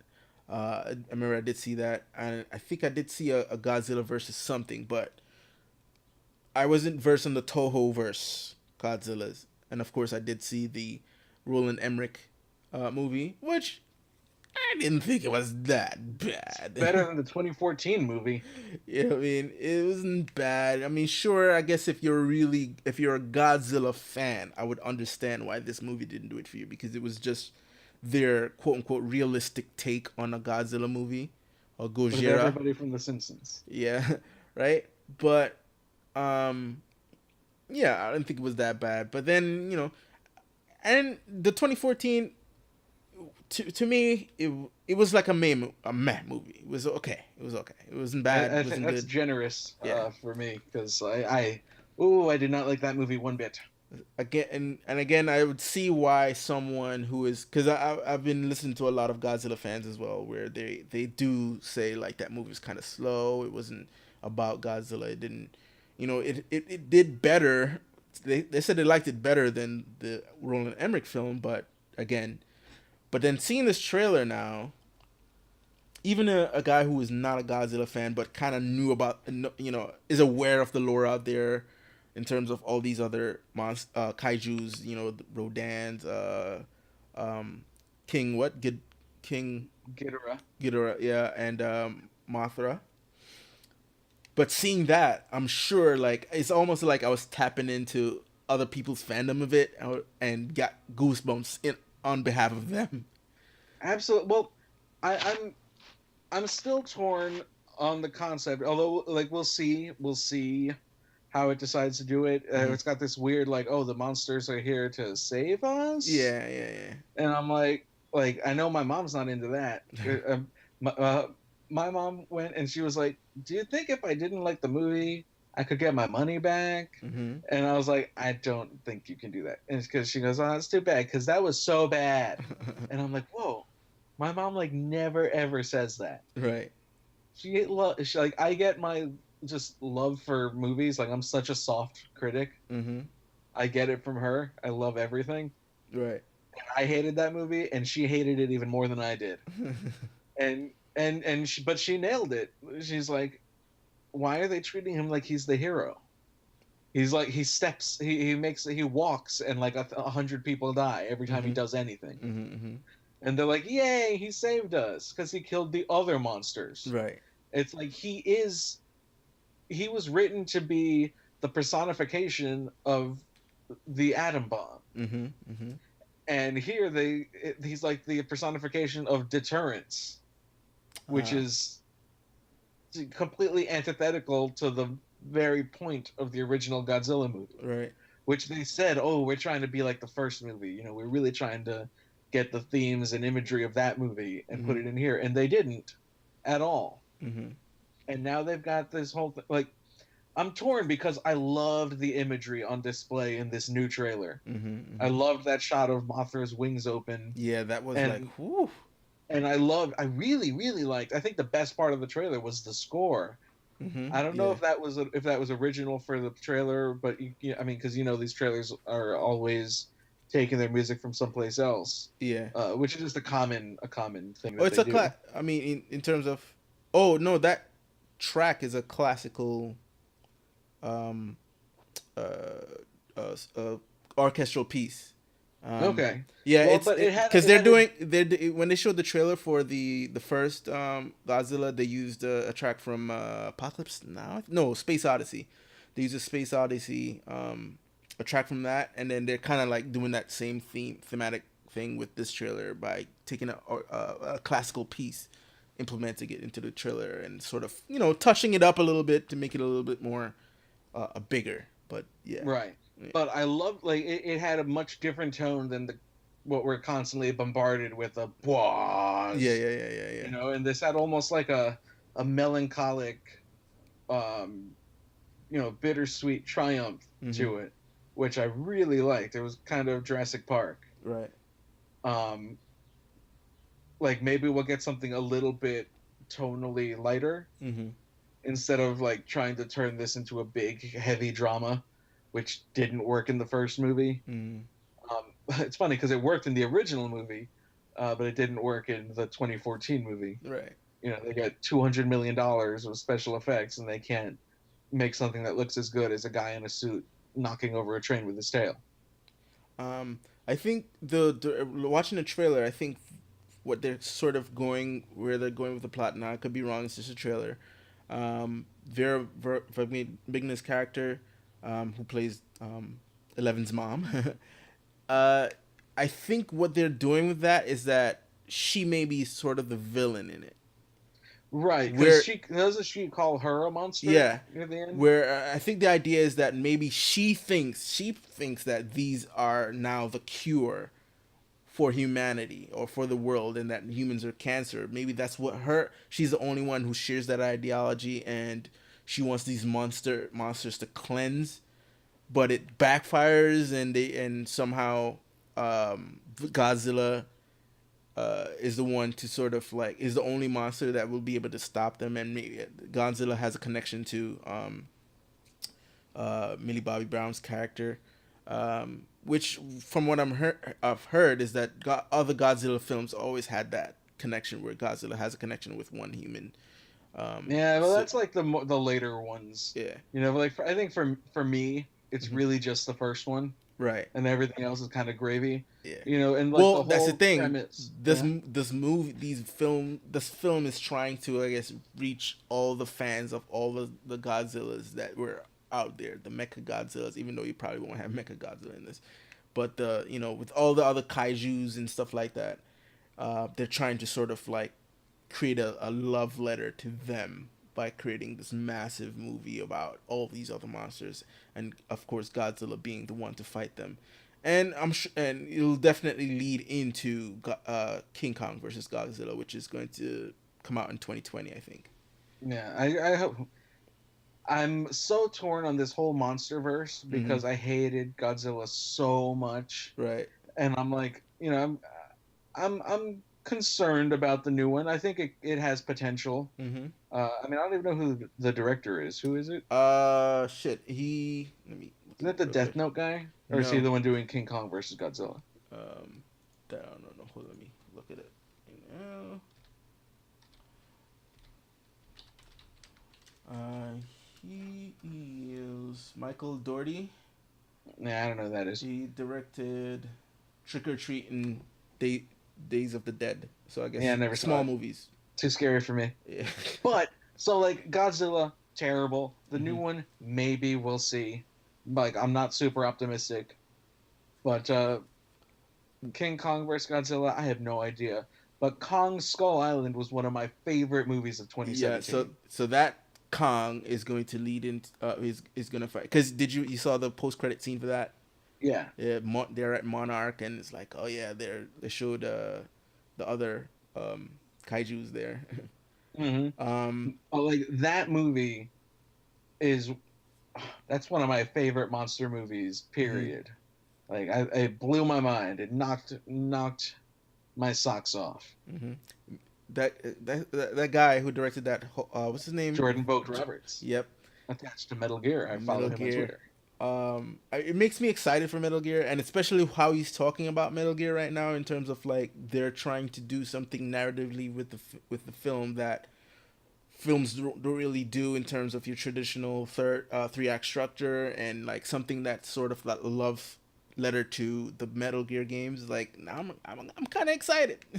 Yeah. uh, So it's weird. Like I'm excited. It's kind of like the way I felt when Suicide Squad was on its way, right. where I had no love for that franchise, but we'll talk about the DCEU or whatever, the worlds Mm-hmm. in a bit. But I was just excited because it was David Ayer writing and directing. Mm-hmm. Mm-hmm. Of course, that did not turn out the way we had planned. Oof. Okay. Suicide Squad. Yeah. Very Yeah. bad movie. Not good. But Not good at all. hopefully that this guy will be able to put forth his vision.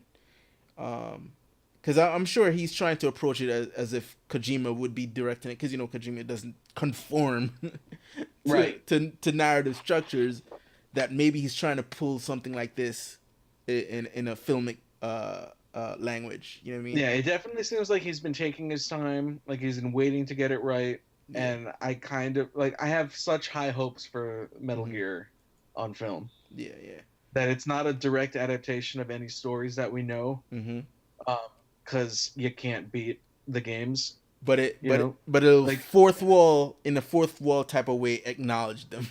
yeah, like because in a movie you can't have a scene where two floating heads talk to each other for Yeah. like 40 Yeah. minutes. You can do that in a game, but if that happened in a movie, I would be furious. Yeah. Yeah. It'll Um, you just wouldn't play right. yeah, but so I'm super excited. Uh, I don't know if he'll have anything to do if he has anything to do with Godzilla or King Kong vs Godzilla, but my biggest takeaway from Kong Skull Island was that Jordan Vogt Roberts characters are Mm, really yeah. he's going places. Yeah, even the way how he carries himself, that he has a long ass beard, it was down to his Yeah, waist. I'm like, holy shit, this guy is something different.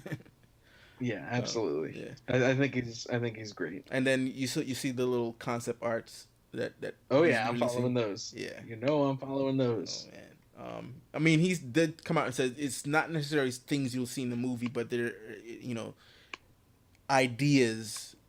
It's like an idea exercise of things you can sort of pull off in the movies, and definitely can see his vision right there. But going back to Godzilla, what also got me excited is the guy who's doing the score, um, Beer McQuarrie. Ah, I love that. He did the score for Battlestar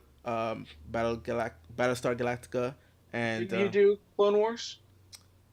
I don't think so. But he did Agents of Shield, um, and God of War, the game, Oh, nice. and Still haven't played it. then Outlanders. He also did the score for Outlanders. That's on Stars. It's pretty good. Um, but yeah, he's doing the score for Godzilla King of Monsters, and he's bringing back all the old scores from the Godzilla films, like the Godzilla theme and I guess the themes for the other monsters. He's bringing those back. Hmm. Yeah. Let me see. Star Wars. No, no, it's Kevin Kiner. Yeah, yeah, Whoops, never mind. yeah. But Beer McCreary, I'm a huge fan of that guy. And I'm excited to hear what he brings for Godzilla. All right. Other trailers. Let's see. We're here in uh, Titans. So basically, another goddamn streaming service. I don't know if I'm gonna get it, even though I looked at it and there's some cool shit that I would Like the watch. comics. Yeah, they have comics there. They have Batman the animated series there. Um, So does that mean that Batman's gonna get pulled from Amazon Prime? uh, is it? Do they have the animated series there on Prime? Yeah, Oh, maybe, I've been watching a little bit of it. maybe, because that's what happens when shit. Hmm. But they have some cool shit there that I might want to check out. Um, but the one of the things is their original programs. One of them is Titans. So I've been following this production for a while now. Some good, some bad. The good is when they showed off some of the costumes. I was like, yeah, this looks pretty cool. Okay, okay. The bad was in some of the casting, some of the set photos. I don't like the person they got for Starfire. Right Which now, one is she? she is. Did you watch Teen Titans or Teen No. Titans Go? Well, Although she's. I do have a screening for Teen Titans Go to the Movies this week. Oh yeah, that looks really funny. But Starfire, she is basically the sexy symbol of the group. She and Robin always had a relationship. Great Dick Grayson. She's an alien. She has orange skin. Um, Granted, the new 52 version really amped up the sex thing, and then a lot of people were up in arms about it. It's like, why does she have to be overly sexualized? And I was like, oh my god, give me a break. But she's pretty. I don't care the fact that they got a black woman to do it. It doesn't matter because she's a freaking alien. She's orange, so you could get the black person to play it. It doesn't matter. It's just that the person who she got, to me, just didn't fit. Granted, this is they cast her. I saw her in Legacy 24 Legacy. Oh, who'd she play in that? She was the The wife. wife? The wife. Okay, okay, I see. Um, and I like that show. I didn't like her too much though in that show. I mean, not that she was a bad actor. It had nothing to do with the acting. It was just more like when they cast her as Starfire, I just didn't see it. You know what I mean? I Right. was like, oh, okay. And then they showed the set photos with her dressing like a hooker with a cheap $20 Oh. wig, and I'm like, what? Wait, what's the negative part of that? Because she looked like a cheap hooker with the $20 wig, and it didn't look Hey, good. cheap hookers are people too, I don't know, man. It just and they're didn't. not expensive. I did. It's just Starfire to me. Just didn't. It didn't. I don't know. Whatever. But that to me wasn't Starfire. And then, so now we get to the trailer, and it's a streaming show. Obviously, the budget is not going to be astronomical, and you can Yeah, it looks kind of pretty tell it's it's a little bit on the cheap side, but it still could look like something that would be on CW, just a little bit cheaper. Some of the special effects, it's not mind blowing special effects, but it's not like shitty. As long as that CGI blood is pretty bad, though. Right. But I gotta say this about it. So when I saw the trailer, it didn't go. I didn't go, "Oh, this is so fucking bad," like a lot of people are. But I wasn't like, "Oh man, I'm excited to see this thing either." It was like a wait and see. They had me at fuck Batman. Right? A lot is like fuck Batman. I don't know how I feel about that. It was like fuck Batman. But then here's the thing. The whole fuck Batman thing, I have another reasons for going, huh? With that. It wasn't like, oh, you're blaspheming against Batman. It was like the whole time when they were coming out with this Titans show, even granted it's not called Teen Titans, but it's still Titans. I always saw the Titans as Justice League Junior. They're not, even though their characters, there's a character that was from the Batman lore. It wasn't a dark tale. It was, it was more like brighter. It was brighter. It was, out of the shadows. Yes, you have Raven, which is, demons and stuff, but that was just one side of it. You dealt with the demonic stuff, but their main villain is Deathstroke, for crying out loud. So you kind of felt like they should have kind of went with the more lighter tone. So when they kind of went with dark, it was dark and gritty. I was like, oh no, it didn't feel like Titans to me. But whatever, is like, all right, I guess I gotta go with that. And then again, it doesn't look quality wise, it looks kind of cheap. So that's why it's a wait and see for me. Well, I mean, I have much less understanding of the DC, especially Batman mythology, than you do. Yeah. But doesn't Nightwing hate his old boss? Yeah, that part of it is correct. They weren't even tight in Arkham Knight. They were kind of like, well, I know you need me, so here we go.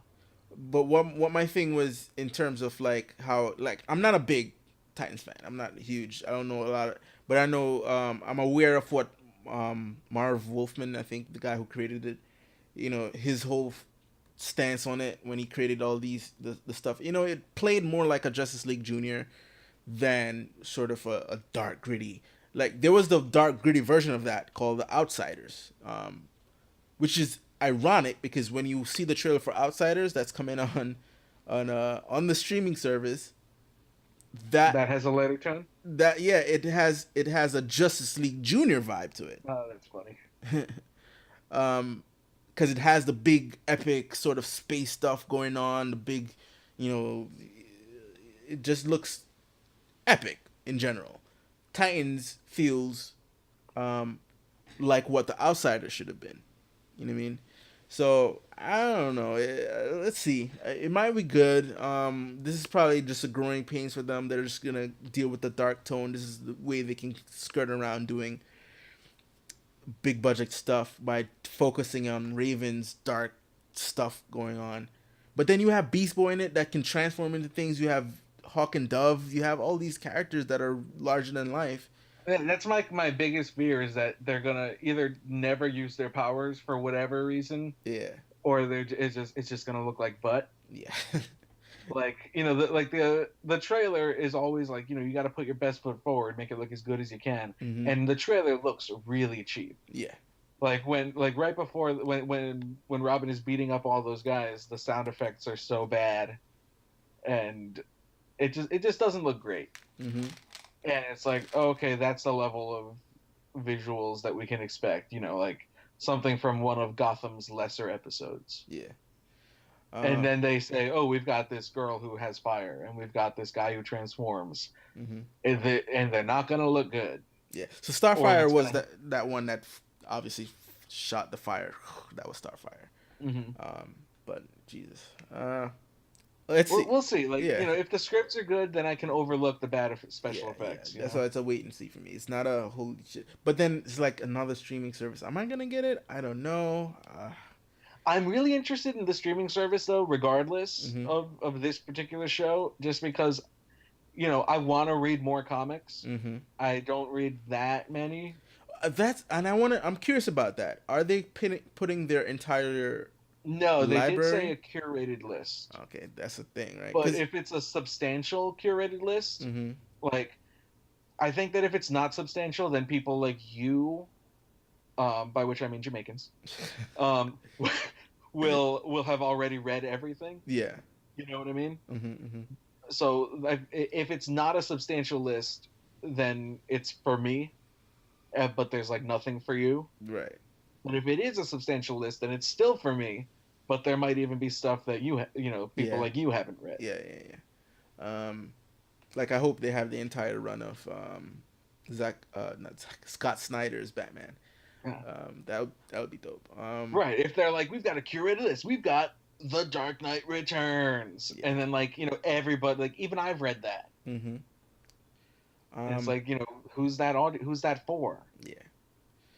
I don't know. So I'll give it. It's 75 for the year with 3 months extra. Um, I don't know how long that deal lasts. That's why should I do I have to pounce on that deal right now, or is that something that they'll have even when it's out to see if it's worth it, if it's even worth it? Presumably, they will at least give you a heads up when they take it down. Yeah. So you can be like, they'll be like, the last week is the last week where you can get the 15 months, Yeah. and then you can just make your decision then. Mm-hmm. Yeah. Let's see. And then Disney's coming out with theirs. So many. Fuck. And Disney's original programming so far, even just the promise of it, is a lot better than what DC is offering. Yeah. They have Clone Wars. They're gonna have a live action Star Wars from Jon Favreau. I think that's where they'll have the New Warriors, if that show is still a thing. Yeah, that's so weird that Freeform passed that. Yeah. And then they'll have I'm not sure what is that thing. Marvel Rising, the Secret Warriors. Is that gonna be on that's the the streaming? cartoons, right? Yeah, yeah. But is that gonna be on the streaming service? I ain't sure. I mean, sure. like, it should be. They should put all, everything from Disney XD, Yeah. should be on that. And then of course, all the Vault stuff. Yeah. Past Disney films. Song of the South. Yeah. Because Disney has a zero tolerance policy. Yeah. So watch our old movie, Song of the South. Yeah. Jesus. But yeah, see what Titan brings and stuff like that. The next show I want to talk about is Glass. Glass. I still haven't seen Split.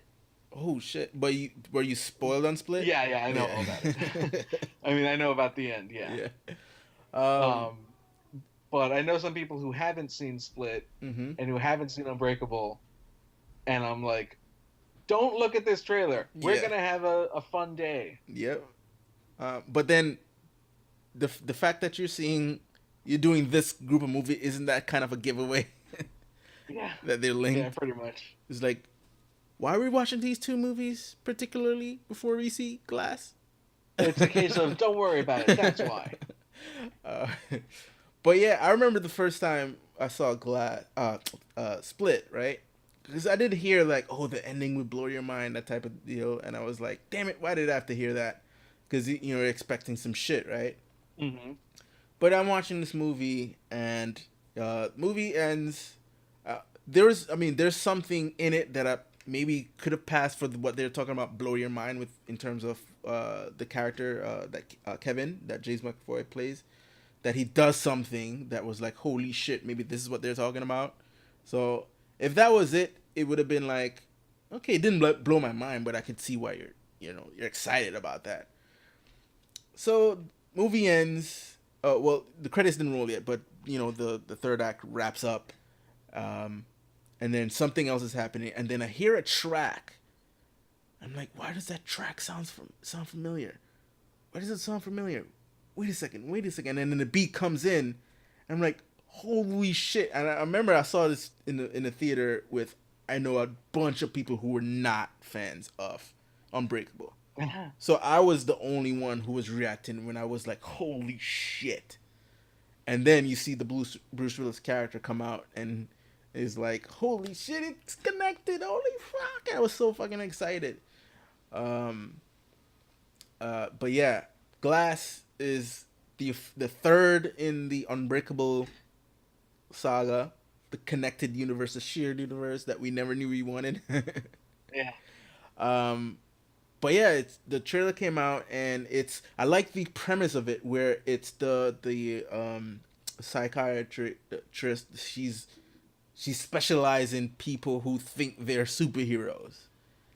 And That's the a hook is they are. yeah, you know what I mean? Well, and villains. Right, superheroes and villains, and the villain team up. So this is definitely approaching the thing that from the first film that Sam's character was talking about in terms of like, I know who I am. I'm the villain, and every once in a while you have in the comics where two villains would team up against the hero. You know what I mean? So I get from the trailer, which I hope is true, that this is his way of letting the world know about superheroes. Like, even though he's playing the part of a villain, but he has an altruistic take on it where he wants the world to know about superheroes, so he's playing the villain so the world knows about heroes. You know what I mean? Well, he wants more heroes to rise up so that he can have something to do by Yeah, fighting them. yeah. So like, I want, hopefully that's the take he's going on with it. You know what I mean? Because each of these movies have sort of a thematic thing going on for them. Like the whole Split had a theme going. Won't let reveal it because you haven't seen it yet. I'll see it soon, I promise. Yeah, but like, I hope this movie has that kind of strong thematic things going on that even though we'll see the three films as linked, like we see the three films as separate. You have Unbreakable, which is a Bruce Willis movie, Split, which is a James McAvoy movie, and then we have Glass, which is a Sam Jackson movie. Like, and each of them have its own arc and representation and themes. You know what I mean? I'm excited for that, definitely. Yeah. And yeah, M. Night's coming back. Yeah. He started Who coming would back. have thought? But I still haven't seen that movie he did. Go visit? Yeah, I still haven't seen that yet. But I heard it was good, and then of course he came back stronger with this, and then hopefully he's back on a rise. You know what I'm saying? No more After Earths and Last Airbenders. Uh, Yeah. Oof. or The Happening. I did like The Village. I know a lot of people didn't like that. And you know what? I liked Lady in the Water. I didn't even see that one. It was cool. It's like he's telling a fairy. It's like the movie is literally a story, a fairy tale story you're telling as a bedtime story. It's a bedtime. That was like that's the twist of that movie. It was because that movie came out when everybody expected a big twist in Shyamalan movies, and it wasn't a twist. It was just like, what was the point of that movie? The point of that movie, if you watch it, it's almost as if it's him telling a bedtime story to his daughter. Like, he kept saying that in interviews, but nobody really got it, right? Yeah. That's what the movie is. It's him telling a bedtime story to his daughter. In reality, it's like a fourth wall breaking movie without actually breaking the fourth wall. Yeah, I have to check it out. Yeah. I mean, since he's back, it's a Shyamalan-essence. Yeah. All right, now let's get to WDC and talk about the final two trailers. Okay, so why are they calling it WDC now? Are they trying to do like a faux reboot? I have a theory. All right, lay it on me. Okay. So the DCEU was never theirs. Let's begin with that. Then it was someone from Twitter called it the DC Extended Universe, and it just caught on. Oh my God, really? Yeah, it was never. Warner Brothers never officially came out and said it was called the DCEU. They just went with that. But now they have officially called it the Worlds, plural, of DC. Now you see, you have the MCU, the Marvel Cinematic Universe, which even though we talked about how everything is not connected, but it's connected. It's They call that the MCU. It's on the one umbrella, and anything that's not, if anything that's Marvel but is not MCU related, is just Marvel. Like, Gifted, Legion, the Venom movie that's coming out, Ooh. all those movies. Those the X-Men movies, the Fantastic Four. Those are Marvel movies, but not MCU films. DC's doing something different. This is my theory now. Worlds of DC is everything. It's their animation, it's their television show, it's their movies, including the Joker origin film that they're coming out, that That's Joaquin never Phoenix. gonna. It's never gonna come out. Um, all of that is part of the worlds of DC because they have multiple different universes. It's like Earth 1, Earth 2, Earth 3, blah blah blah blah, right? Yeah. Not There's saying they're gonna 53. 53. right, but not saying they're gonna do this. But I have a feeling that they're gonna start laying the groundwork for a Crisis on Infinite Earth. What is that? It's where it was DC's attempt back in the day when Flash broke the timeline, where see they had rebooted, they had the golden age. You had your Green Lanterns and your Shazams. Flash was he had like that metal hat, the wings. Yeah, Yeah. from Jay Gr- Garrick. Green Lantern was Alan Scott. It was a magician. It wasn't really like space stuff. In the Silver Age, they rebooted their DC stuff to include a new Flash, which was Barry Allen, a new Green Lantern, which was Hal Jordan, which was more space related and not magic. It was Justice League and not Justice Society. Superman remained the same, whatever, but a lot of stuff they changed, right? But this is what happened. People always wanted to see Jay Garrick, which was the old Flash, and Barry Allen race, but there were two different. Like, Jay Garrick didn't exist in the new world that they created. So what they had Barry Allen go into another Earth to meet Jay Garrick, and then they had a race, and then it was like, that went well, but then they started to do it that often. Their Supergirl that they made was different from the Supergirl that they had before, and then a lot of shit started happening where it was confusing timelines. So what they did was they released a book called Crisis on Infinite Earth that revealed that there was a multiple Earths. Right, like in the Flash on Yeah, CW. yeah. So there's multiple Earths, and there was a big event that was going to destroy the multiverse. Something called the Anti-Monitor. I didn't read it. It was a long time ago. I did, but I know it's famous for killing off Barry Allen and Supergirl. And that's how Wally West came to be Flash, and he was Flash for an entire generation. So my thing is that they have a separate Flash. They have a Flash in the DC in the movies. They have a Flash in the show. They have different characters in different shows, and same thing in the movies or whatever. So, and then you have the Joker origin film, and even like going back to past DC films, like the Burton films and the Nolan films. I think that will be incorporated into the worlds of DC. Okay, I can buy that. Yeah, so I think that's their idea behind naming it WDC. So now we have.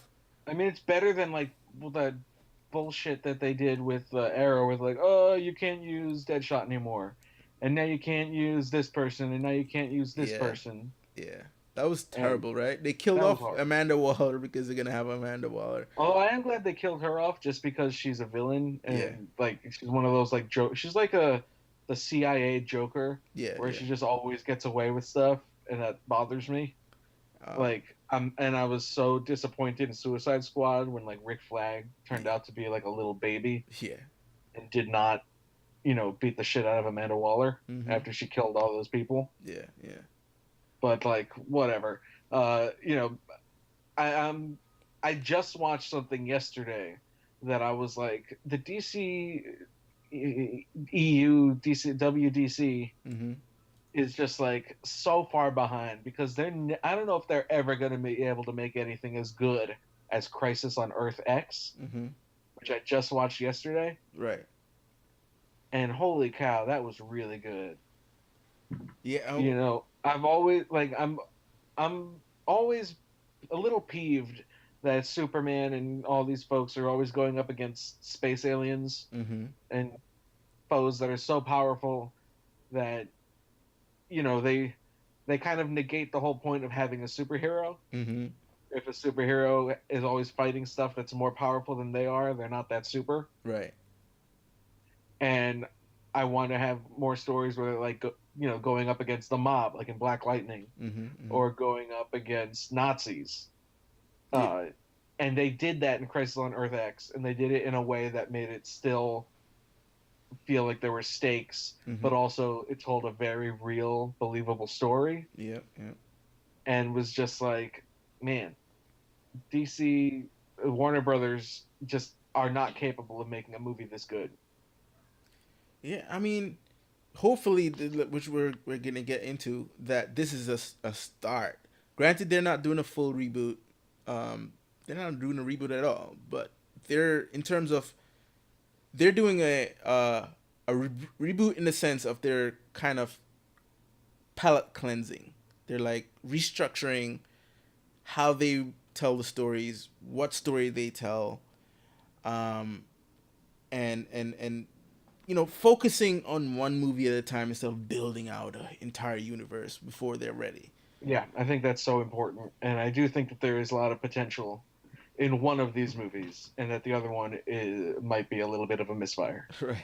But Uh, we'll get there. yeah. And before we talk about the trailer, they did show to the Comic Con audiences Wonder Woman 84. Um, uh, Patty Jenkins did talk about it, saying that the approach they're doing with it is they're basically making a different film. They're not trying to do more of the same. I think they said, like, even though it technically comes after Wonder Woman, that it's not necessarily Wonder Woman 2. Now, I don't know what to make of that. I don't know if they're saying that they're just basically making a new movie. It's kind of like, remember Mad Max Yeah, and Road Warriors? It's the second one, but it really isn't linked to Mad Max at all. If you watch those movies back to back, you're like, wait, I don't see the connection. Anyway, I'm wondering if that's the kind of approach they're doing for Wonder Woman, especially if you go by what was said in BVS and Justice League, where it feels like she hasn't seen Steve in a long time. Um, this one is kind of like negating that. They didn't really they didn't reveal that it's actually Steve. It still could be a figment of her imagination or something like that. We don't know yet. yeah, We didn't see the movie yet, but their approaching it is different.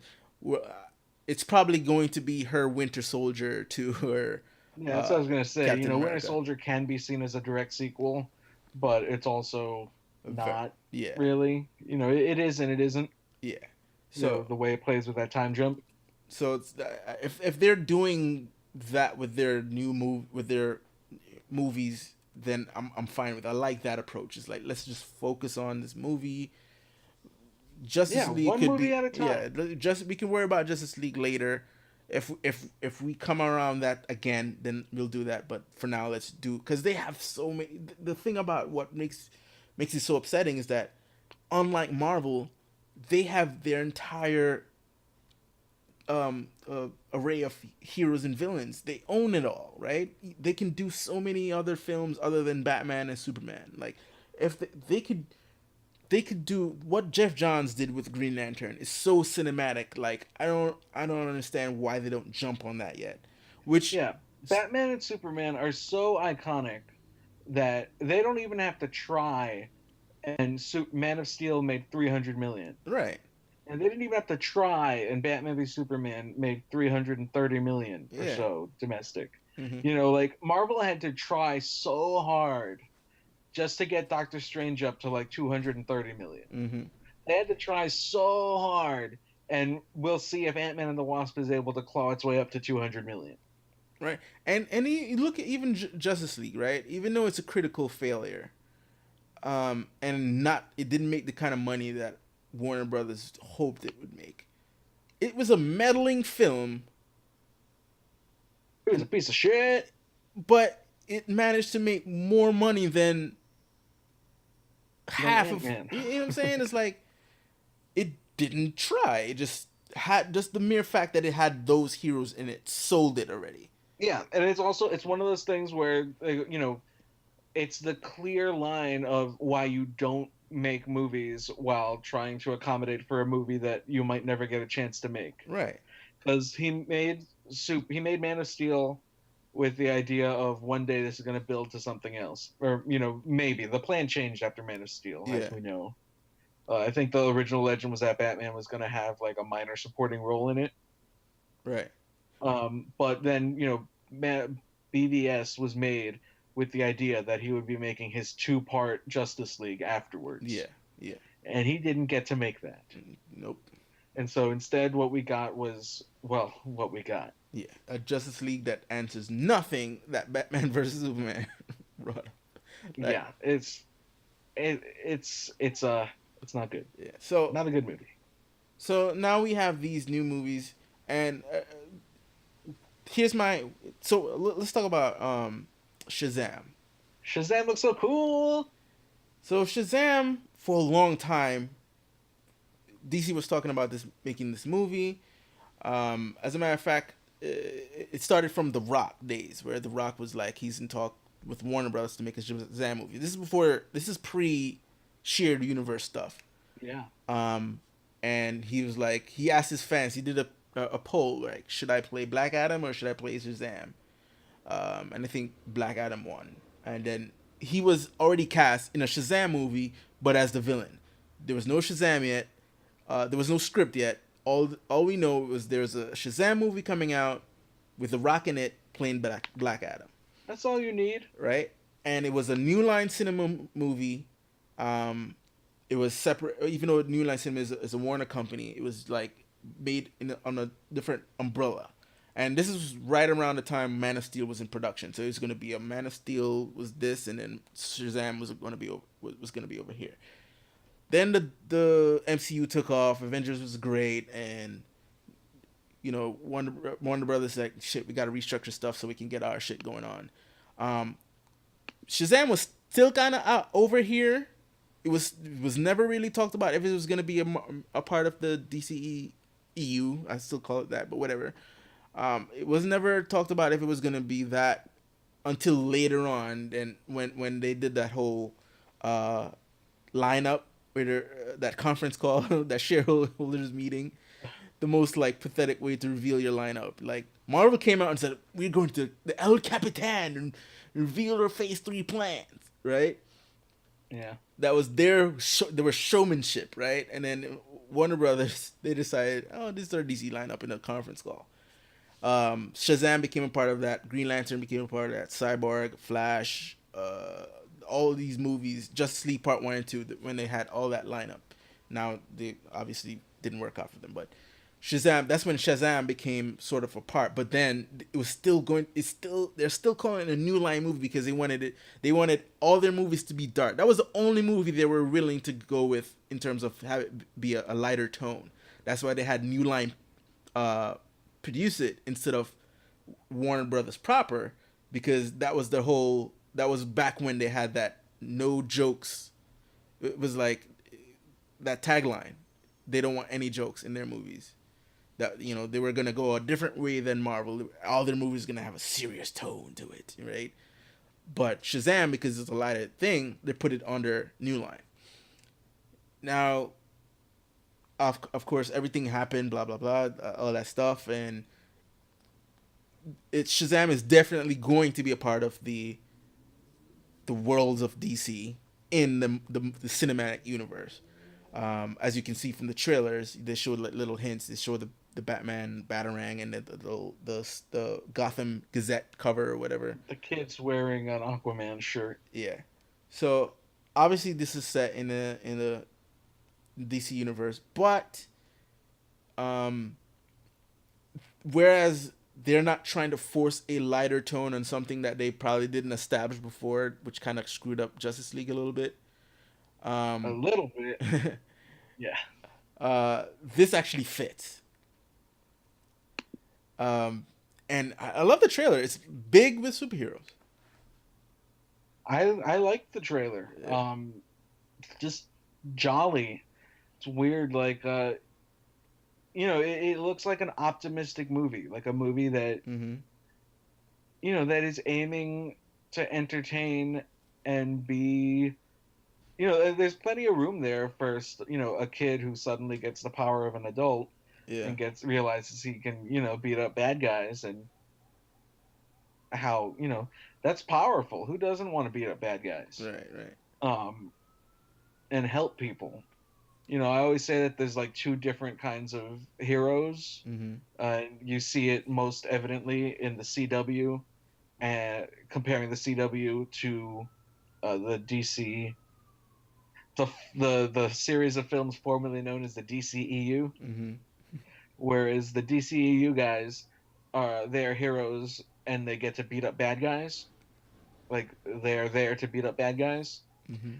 The CW heroes are there to help people. Yeah. And fortunately, that usually involves beating up a bunch of bad guys, but they're there to help people. Mm-hmm.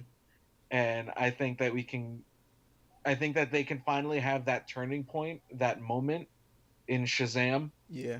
Like they had like a bullshit version of it in Justice League where Batman's like, Flash, you gotta save one person. Just one. Yeah. Save one person. And Flash is like, what? Okay, let me make a joke first. Which I shouldn't be saying because they make so many jokes in Marvel. So like, Mm-hmm. Mm-hmm. I mean, I don't take it back, but he stuck out like a sore thumb because of that. Yeah. Yeah. And also because Team Ezra, Team Grant Gustin forever. Ezra Miller's fine; he's a very good actor. Mm-hmm. But it's like we've got a Flash. He's the best. Yeah. Yeah. Um, and I don't know, Shazam looks not like it's the movie that we wanted for so long from the Mm-hmm. DCU, because I think that their serious tone can work and it has worked. Mm-hmm. And I think it probably would have worked in hindsight if Justice League Parts 1 and 2 had been made the way that they were supposed to be made. Yep. But that's just not a gamble that you can make. And, and if you lose, which he lost, Zack Snyder lost that gamble, Mm-hmm. it makes the movie look worse. Yeah. Some movies can be made to look better in hindsight. Like Iron Man 2 looks even better after Winter Soldier. Mm-hmm. With the whole Senator Stearns thing. That was so cool, the way they tied that in. Mm-hmm. They're never going to tie back to Batman v Superman. They're going to pretend like that never happened. Yeah. We don't even know if Henry Cavill's going to be back. Oh man, that's a shame. That's the shame part about it, because I love him as Superman. I know. I think he's great. I think he is a great Superman. But there's He's just never been in a good Superman movie. there is a rumor that he has a cameo in Shazam. That would be great.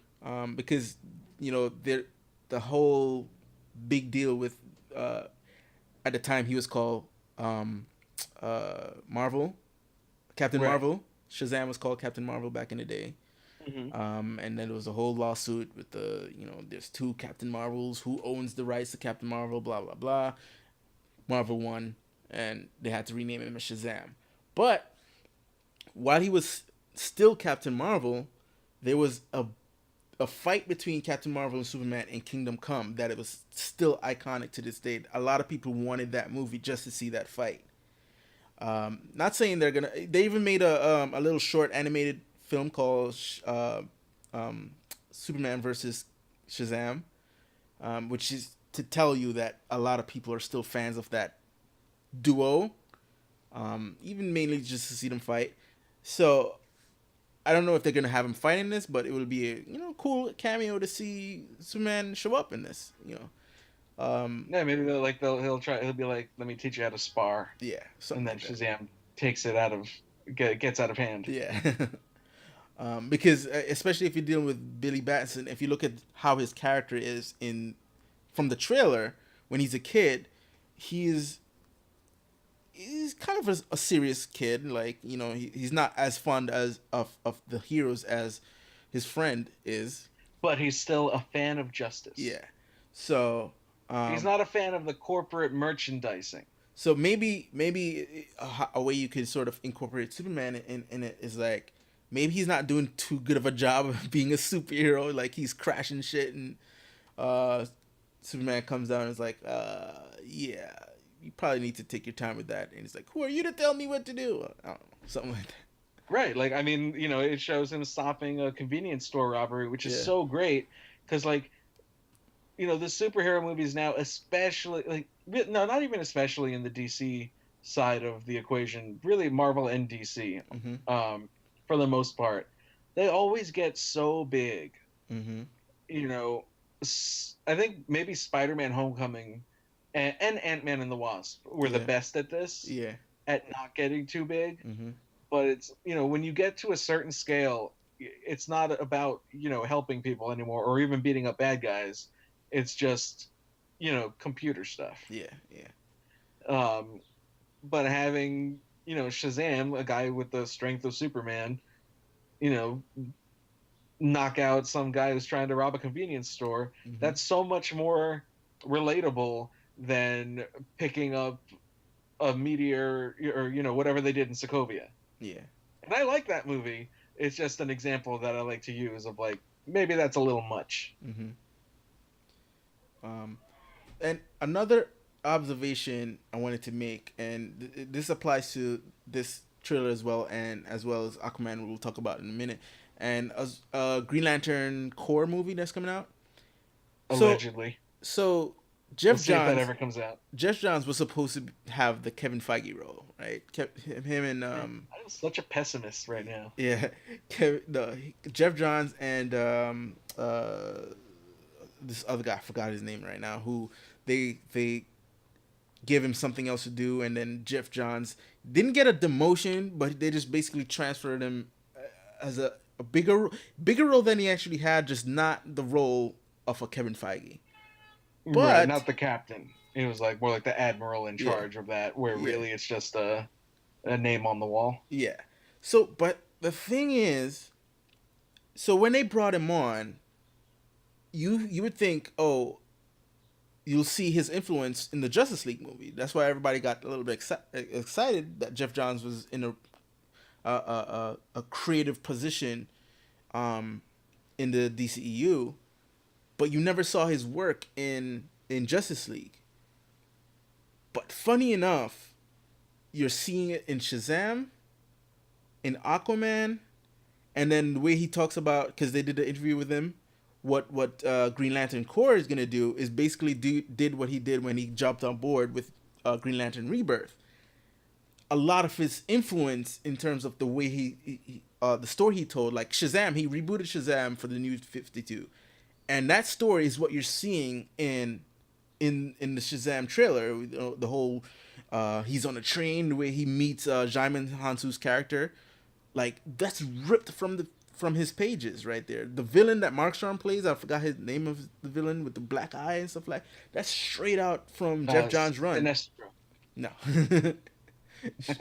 uh, that's Jeff Johns' run, and It's then gonna be so weird when, like, they're gonna have him playing him and Sinestro when they do the Green Lantern Corps movies.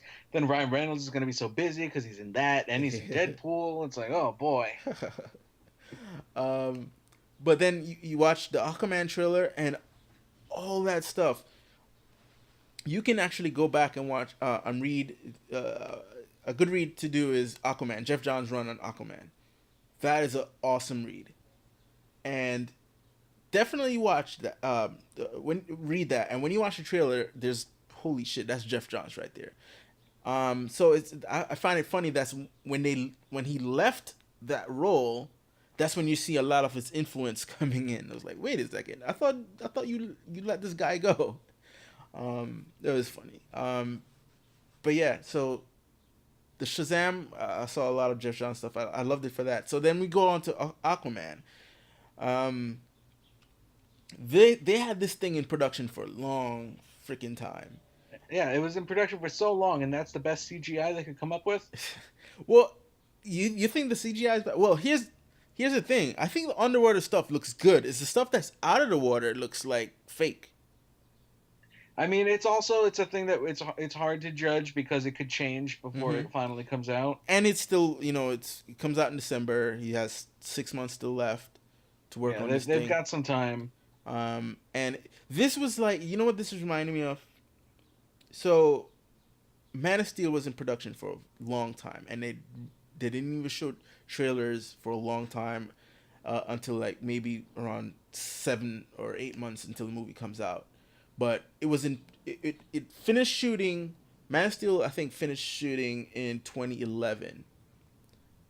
That was the end of shoot, 2011, and they had the entirety of 2012 for post production, and the movie didn't come out until summer of 2013. So that was a very long production. That's why when you look at Man of Steel, even though people have their gripes about it, in terms of especially the third act, Most of the CGI is really good in that movie. really good. You know what I mean? Mostly. Um, even Batman versus Superman had a long production time as well. Yeah, Um, I mean that's until Justice League. Justice Oh, League is the and one Wonder that, Woman. Okay, really, but just the two Zack Snyder ones. yeah, The thing was, but Wonder Woman has its faults. Its special effect in terms of special effects. You can tell that wasn't in production as long as the other two because, especially the third act, there was like a lot of exactly, yeah, ugh, for sure. like what Yeah, the hell was that, right? basically, like the equation has always was for those two movies Mm-hmm. was like whatever Marvel movie comes out opposite Man of Steel was better, Mm-hmm. but Man of Steel looked better. Yeah. Yep. And whatever Marvel movie came out opposite, like, oh, so it was Civil War. Yeah. Civil War. Civil War came out opposite Batman v Superman. Civil War is a better movie in Yep. every single way except for one, and that is the CGI. Right. And ultimately, that the equation bucks to Civil War. We'd much rather have a good movie with bad special effects. I mean, just look at Black Panther. Mm-hmm. Yeah. Like, woof, woof. But also a great movie. Mm-hmm. Than have a movie that's just like, I mean, there's nothing more that we could say about Batman v Superman, but those effects are real good. Yeah. Really good. Really good. So it's the same thing with Aquaman. Long production time. Very long production time. They wrapped the movie last year. But they're still doing working on post right now. And for a long time, he didn't want to release a trailer until those effects look good enough to show for the trailer, right? So that's Yeah. why I still have hope. Because like I said, Atlantis, I like the way how Atlantis looked. Um, that little battle scene that was happening was like, holy shit, that looks epic. But certain scenes when they were outside, especially outside, and the sunset looks like a fake background and shit like that, looked kind of off. But again, it didn't look. It looks like a good. It looks like they're bringing that gravitas to Aquaman that Jeff Johns did, because for a long time Aquaman was a joke, right? Yeah. Even though the comics didn't treat him like a joke, it was just a Super Friends thing. But the comics tried to overcompensate sometimes. Like, oh, he got a longer hair, he grew a beard. They cut his arm off, and he had a knife on it. That's like, no, trust me, guys, Aquaman is not a joke. You know what I mean? They tried so hard to make this guy A little not too hard. You know. But they've got like that great beat in the trailer where they kind of address that, where the kids are making fun of him because he's talking to the fish. Yeah. And then the shark almost breaks the whole thing open. Yeah. That was like that, like bad CGI, but a great little moment. Yeah, you know what I mean. And that's more important than having good. Ideally, you want both. You want it to look great and be great. Mm-hmm. But I'd rather have it be great than look great. And that was a great little moment. Yeah. Yeah, and then so yeah, you have that special effect. We saw that scene, and then they're underwater, and another thing I always wondered too is how are they going to approach the talking underwater? Um, Justice They're just League, doing it straight, right? yeah, Instead of the stupid air bubbles. yeah, the Justice League, again, to show you just how not connected these people were in terms of, you know, let's do this over here. Because I don't think the bubble thing was a Zack Snyder thing. I think that's when Joss came on board that they decided to shoot it like that. Um, but yeah, they decided screw that. We're not doing air bubble. We're just gonna talk underwater, which is fine, They I should guess. have a joke about that, where Hmm. some, or like maybe Aquaman just doesn't know Yeah, maybe or they'll. something. Yeah, maybe they'll deal with. They see. Maybe it's just an Atlantean thing that they can talk underwater. But if you're, you know, you'll drown if you're not Right, Atlantean. because Aquaman has never really been there. He's only been there a little bit, right? Um, I guess what they're going for in the movie is that he's well aware of that he's different and that he is what you call it, he can go underwater because if you watch Justice League, which is the canon now, as a matter of fact, I think they weren't going to have him meet Mira in the movie. That was um a Joss Whedon thing. yeah. Mhm. They want, you know, they were, I think they were going to go for the first time that he meets all the Atlanteans was going to be in his movie, but they changed that up for Justice League. But if you're going by what was established in Justice League, that he was actually like a sort of eco hero, like he fights like sort of like all these bad people who are trying to poach on whale, like go whaling and stuff like that. He's trying Like to, that's awesome. That's what I yeah, want to see. I want to yeah, see him take down whalers and like Exxon Valdez and yeah. BP. I don't want to see him fight his half brother who wants to destroy all of the people on So I land. think that's they've established that he does that before, that he's always gone underwater and knew he was that he was different, and that his mom is from Atlantis, but she went back to Atlantis, and then in the movie he'll go back to that, like they'll call him, say you need to come back home because Orn is going to attack uh, um, the world. Well, the thing is, in the movie that's a comic thing, so they're approaching it that way. That he is a child of two worlds, and he is the perfect king because he's a child of two worlds. Right. I mean, I can see them making that work. Like, Mm-hmm. I think that Age of Ultron works, and I think that Infinity War works, and I think that to a lesser extent, Man of Steel worked. Right. Um, I would just prefer that these stories get, they can still be huge, but Mm-hmm. be more grounded. Right. Like, even if the whole story was just him, picking up submarines and smashing them around, which he does in the trailer, Right. I'm okay with that. Like, actually have something to say instead of just, oh, your brother's a genocidal maniac, so you got to Mm-hmm. kill him. But he's Patrick Wilson, Mm-hmm. and Patrick Wilson is like, he's probably my favorite actor right now. Mm-hmm. Yeah. Yeah. Um, I think he's been great in just every single thing I've seen him in, Mm-hmm. and I haven't seen The Conjuring because that's too scary for me. Um, I haven't seen it, not because it's too scary. I just never got around to see it. oh, you're a big tough guy then.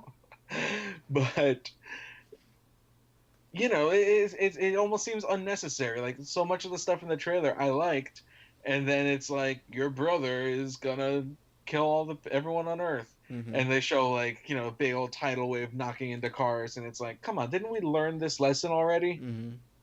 You can't really do that after Civil War. We're over it. I don't know. Let's see. Let's see what how it how he approaches that. I definitely have hope, though. I mean, James Wan does direct. Death Sentence is one of my favorite movies Mm-hmm. ever, and Fast and Furious 7 is my favorite Fast and Furious movie. Yeah, yeah. He's a good.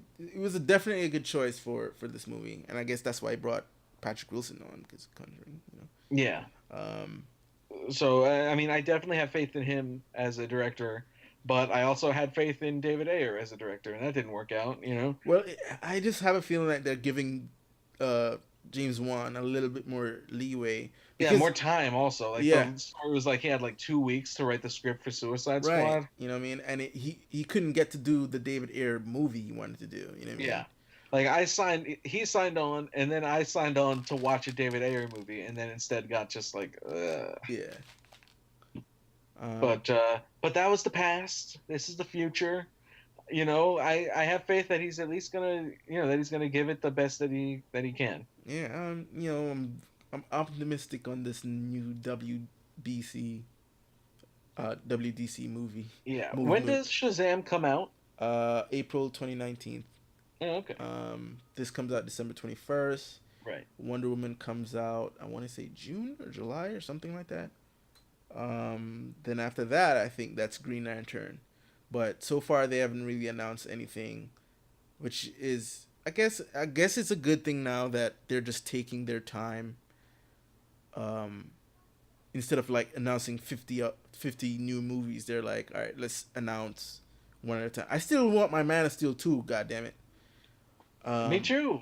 but call it Superman. Don't call it Man of Steel 2. Call it Superman. Uh, Sort of the indicator that we're going back to that iconic Superman movie. Yeah, make it like a soft reboot. Yeah. You know what I mean? Like, we got a little bit of that flavor uh, in Justice League. Yeah, some of the only stuff I liked in Justice League, Yeah. even with the funny mustache, Yeah. was Superman showing up in the final battle. Mm-hmm. So, So righteous. yeah. So give us a Superman movie. Most likely, Brainiac would be the villain because he's another popular. Like Superman, as you know, it's funny as popular as Superman is, right?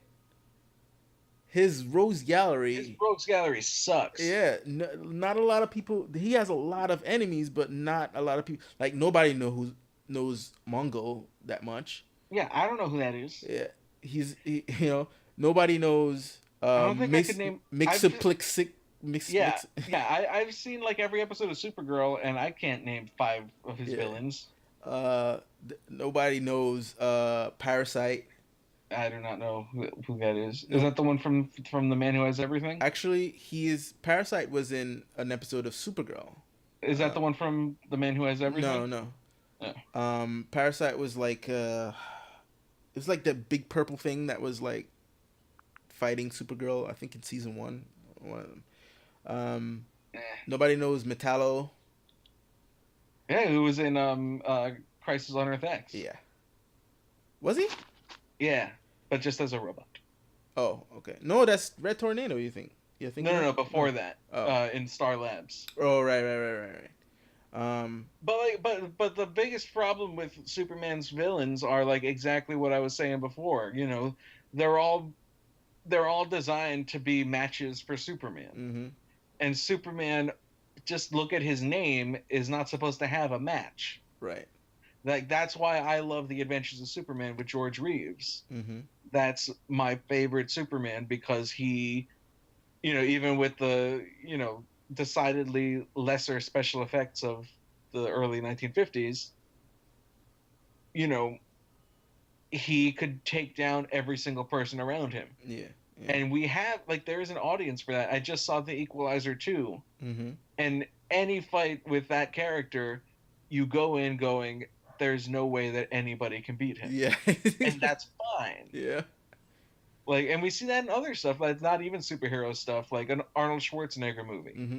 Like, who's ever landed a punch on Arnold Schwarzenegger? yeah, it was like you watch those movies to see how they win, not how Exactly. they get beat up. Like, no, I don't want to see Superman get beat up. Like, I want to see how Superman, I guess that's why shrugs off everything. The they- best moments in any Superman movie are like when he gets shot in the face and just like blinks. Mm-hmm. You know what's the regrettable thing about what Man of Steel did with Superman in terms of like I didn't have that much problem as a lot of people with the whole destruction of Metropolis and stuff like that, whatever. But what that does is that it prevents you from doing this one thing in a future Superman movie that that I thought was so cool. It was a storyline called, was it I forgot what it's called. Exile? No, I forgot what it's called. But basically, you had Superman, right? He was fighting these sort of extreme dudes. They even made a animated movie on it. Where this guy from this British guy, whatever. Um, so basically, they were extreme. They wanted to be the new heroes, and they were talking. Superman versus the Elite. Yes, yes. But it was, Aha! yeah, but it was based on Alan Moore's story. Was it Alan Moore? I got the title. That's all Yeah. I got. So basically, you had them sort of like talking about they're the new guys. Like Superman is outdated. It's like he's, you know, we don't need Superman anymore. He doesn't get the job done. So I wanted to see that in a movie where Superman says, you want to see what me being unleashed looks like? I think that's what the original title was called, Superman Unleashed. Do you want to know what see me unleash? You don't, and then having Superman use his full force. It even happened in an episode of Justice League where he was fighting Lex Luthor, when Lex Luthor I think used the got the anti-monitor power. No, it was Darkseid, sorry. Either Darkseid or Lex Luthor. All One right, of them. is that story from where the world of cardboard comes from?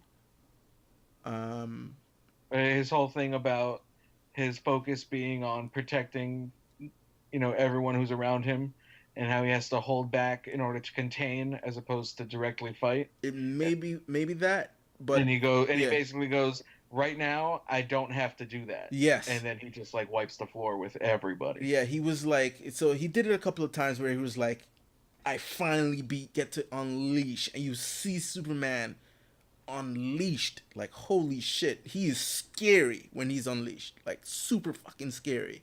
Mm-hmm. That's I what. mean, he can literally pick you up and throw you into the sun. Yeah, you know what I'm saying. And when he was fighting Lex Luthor, yeah, it was definitely Lex Luthor fighting an episode of Justice League where Lex was like overly powerful and he was wiping the floor with the Justice League. And then Superman realized that he can't be Superman anymore to fight this guy. He has to completely succumb to what he is, which is a Kryptonian, a powerful Kryptonian, and he unleashed the entire force of his Kryptonian power on Lex Luthor.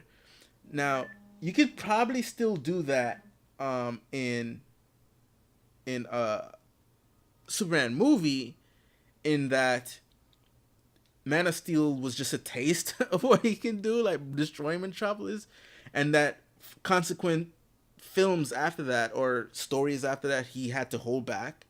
Like, he doesn't want whatever happened to Metropolis happen again, so he's constantly sort of holding back all his strength and doing that. And then one day he meets an enemy so powerful that he has no choice but to unleash, and that's when the audience would want him to unleash. Like, okay, we get it, Superman. You don't want to destroy the world and whatever, but now you're in a position where you have to fight this guy, and then maybe like put him on a part of the planet where it's densely populated or no population or somewhere, and he gets to do that.